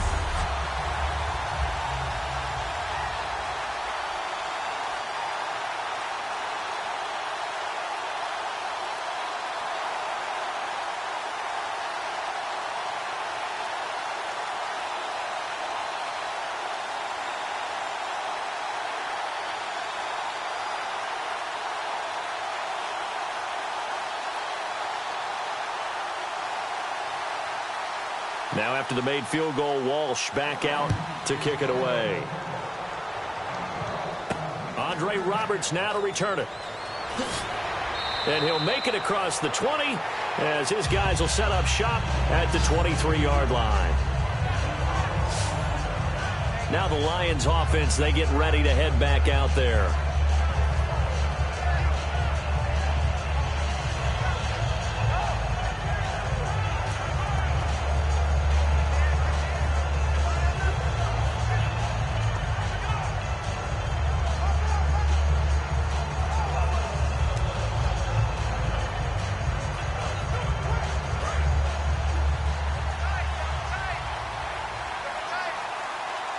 Another pistol look here.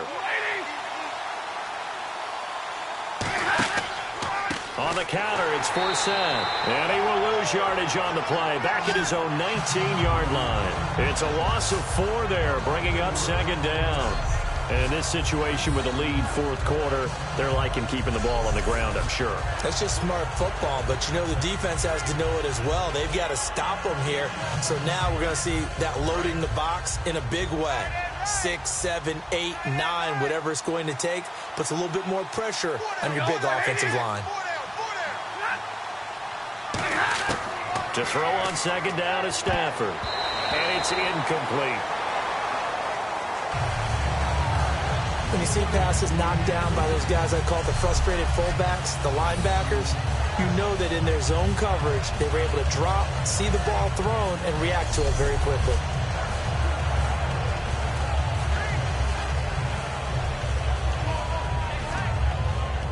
Incomplete pass on 2nd down. Let's see what the offense draws up here on 3rd.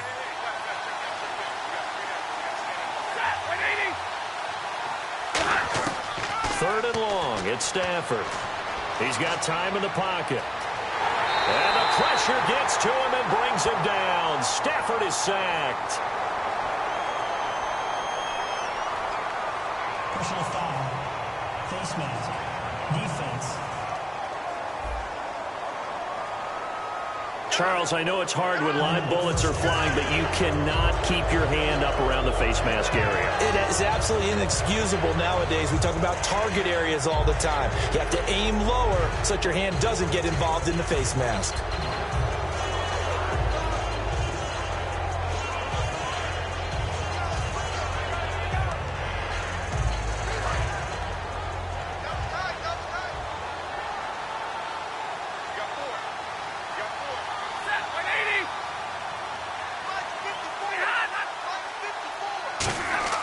On 1st and 10, Stafford.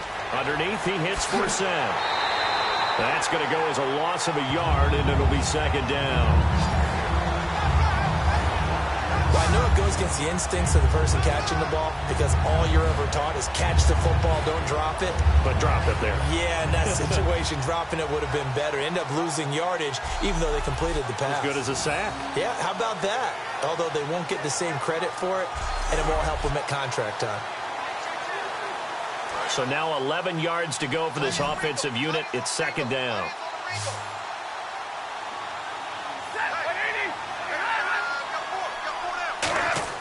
On 2nd down, here's Stafford. And his throw's going to be incomplete. That one intended for Anquan Bolden.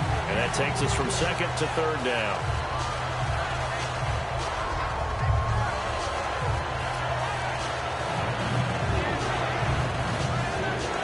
And they'll be in search of 11 yards here on 3rd down.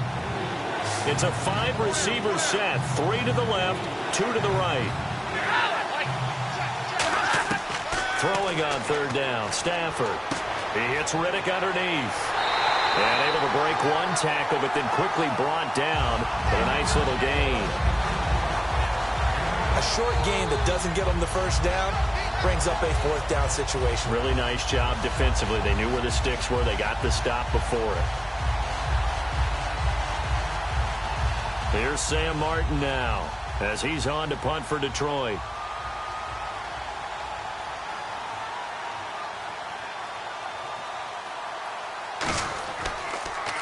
And he deserves a bronze leg as he gets this one away.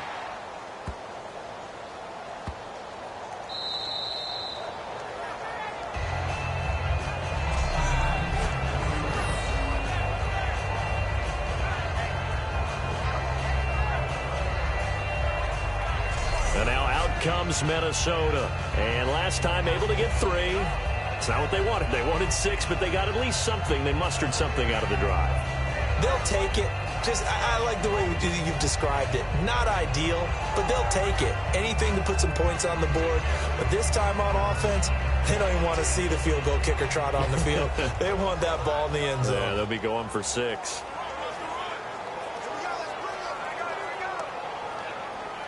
And not great starting field position here for the offense.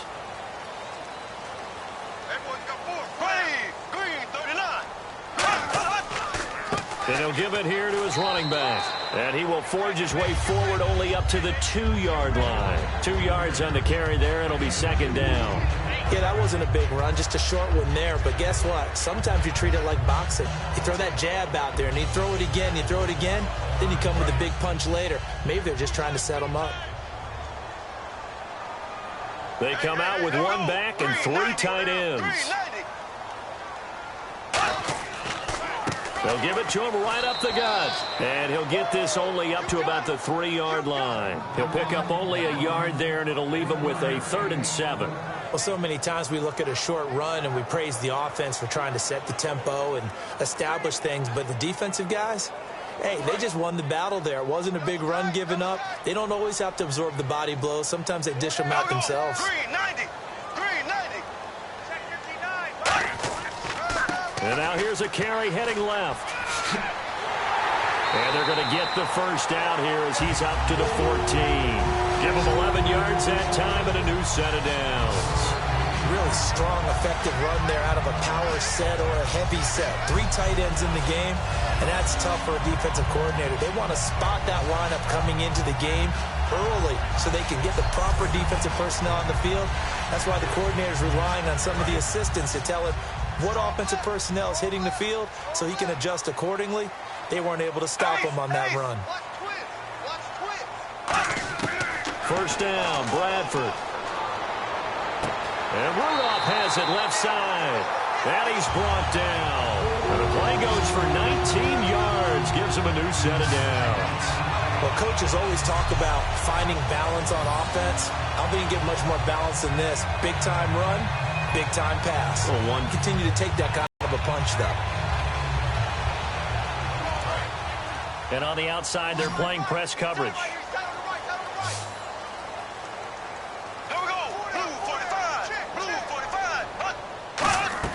A First down throw for Bradford. Finding time. Dumps it off for Asiata. And he gets this up across the 35 before he's out of bounds. Was that a receiver? Yeah, actually it was. There's a running back who was a receiver on the play. Ike's been spending time in the receiver drills getting his feet down. Well, those guys out of the backfield, they got to be good, agile with their feet. He showed the agility there with a toe tap. No doubt about it. It's like he'd went to ballet school. Got the toes down and stayed in bounds. Now Bradford on second down. Oh, he's got a man wide open, complete. And he's brought down. They give him 14 yards that time and a fresh set of downs.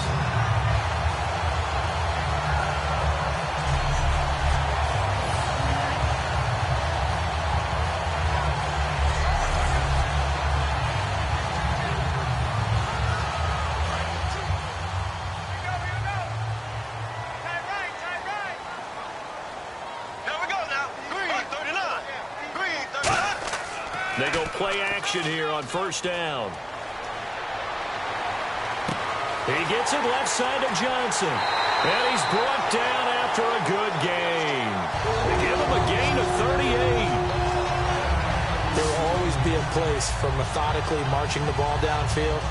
But when you can pick it up in big chunks and strike like that, have explosive plays, that's often the difference in winning and losing.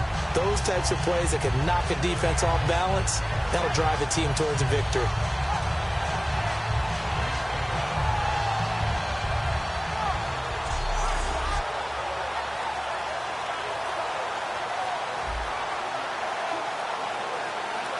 First down and 10 now for the offensive group.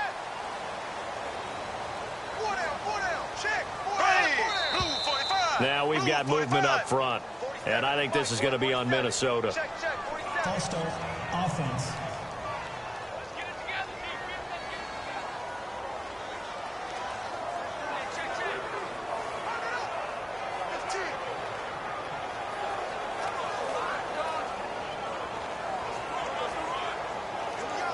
Offense walks to the line for play number 7 of the drive.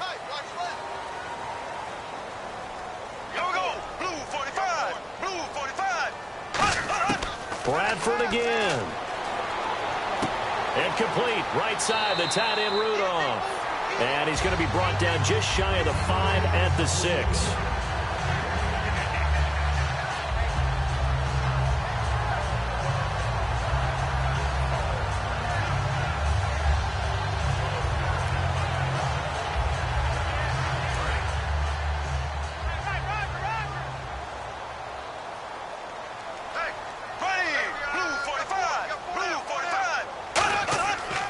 Here's Asiata.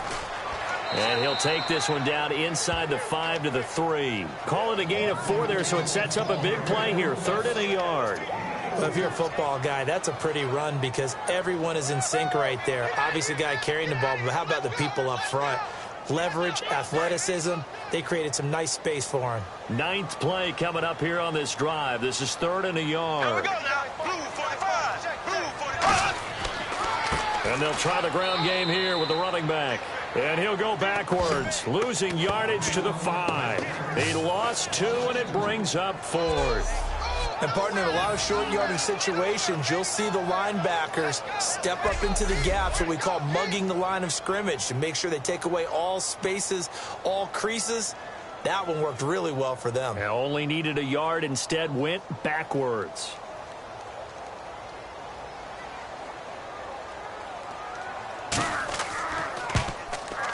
And Walsh able to convert it as his kick is good. And that'll move him back within 6 now.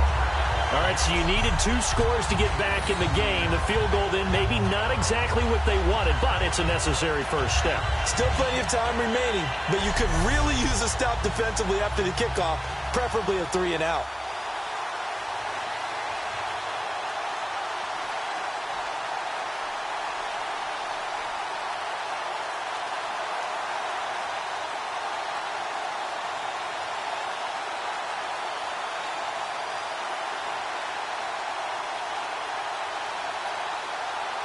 Now after the made field goal, Walsh back out to kick it away. This one fielded at the 5. And he'll get across the 20 before he's brought down at about the 23-yard line. And Detroit getting set to go now. And they'll be looking to avoid what happened last time, which is punting the football. But when you look at how teams play the game, that complementary football comes into play. How do I take care of my defense? How do I take care of my offense? Well, the defense is taking care of them in a lot of ways. Now it's time for the offense to jump things up and help their defense out. Give them a little bit of rest. Yeah, time for them to give them a rest. Took the words right out of my mouth. Time is starting to run out, really becoming a factor. We'll see if the defense can get the stop they need to get the ball back to the offense. Right side to Forsett. And that winds up a decent run, and it also takes us to the 2-minute warning. Time for a break. We'll come back, see what transpires after this.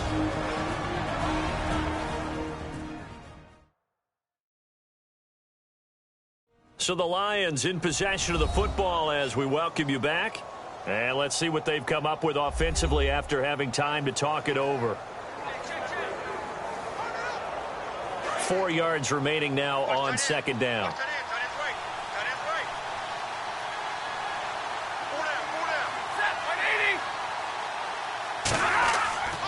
Forsett.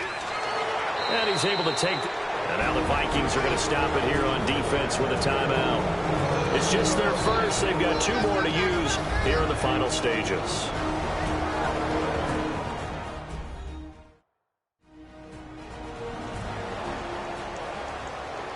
All right, so the timeout over and all 11 men back out onto the field for the defense.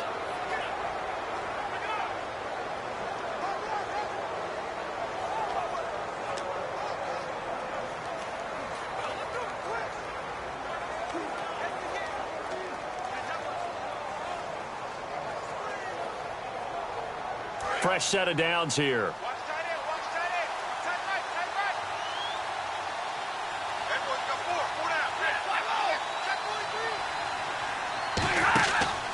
Out of the pistol, Forsett. Looking to find a lane, but he can't. Reined in at the line of scrimmage. Another timeout called by the Vikings now. That'll be their second, so one more chance to stop the clock here, and we'll be back.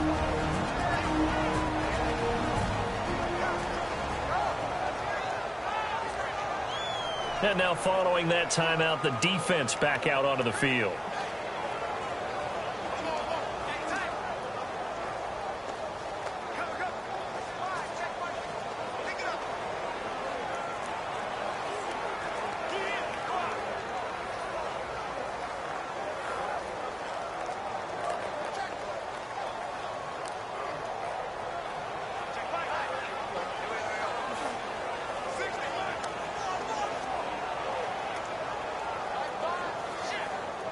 Ten yards still left on second down.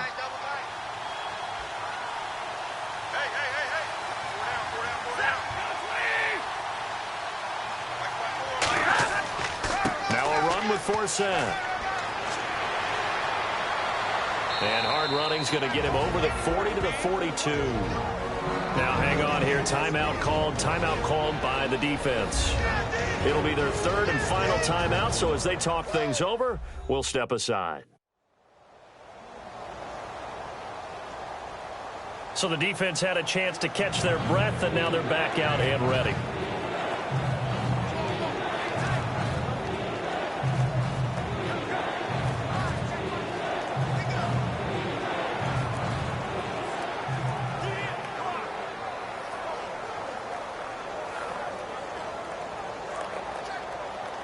And this defense looks for one more stop here on third after the run.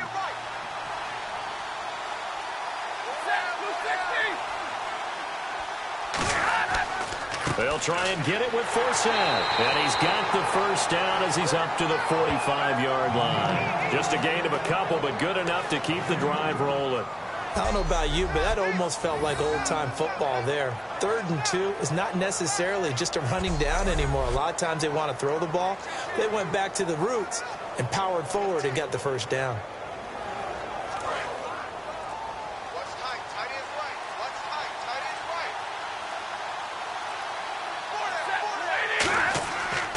They'll run with force out. And they went the wrong way there. Losing yardage back at the 43-yard line. It's a loss of a yard there, and now second down. Brandon, that play ended so fast, it's almost as if the quarterback handed it to the runner, and the tackler was there right away for a loss of yardage.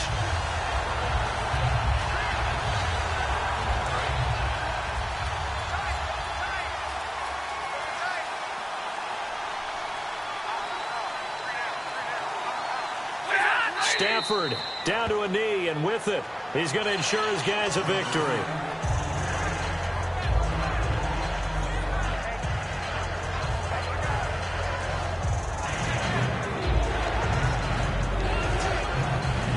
Seventh play of this drive coming up, but a long way to go on third down. A lot of scoring. There's no doubt about that in this one, Charles. Points, they were not at a premium. They were pretty easy to come by. They were, but it was fun, wasn't it? Because both teams finding ways to click. And you know people who love this game, they also love baseball games that are 14-11 with 3 or 4 home runs mixed in.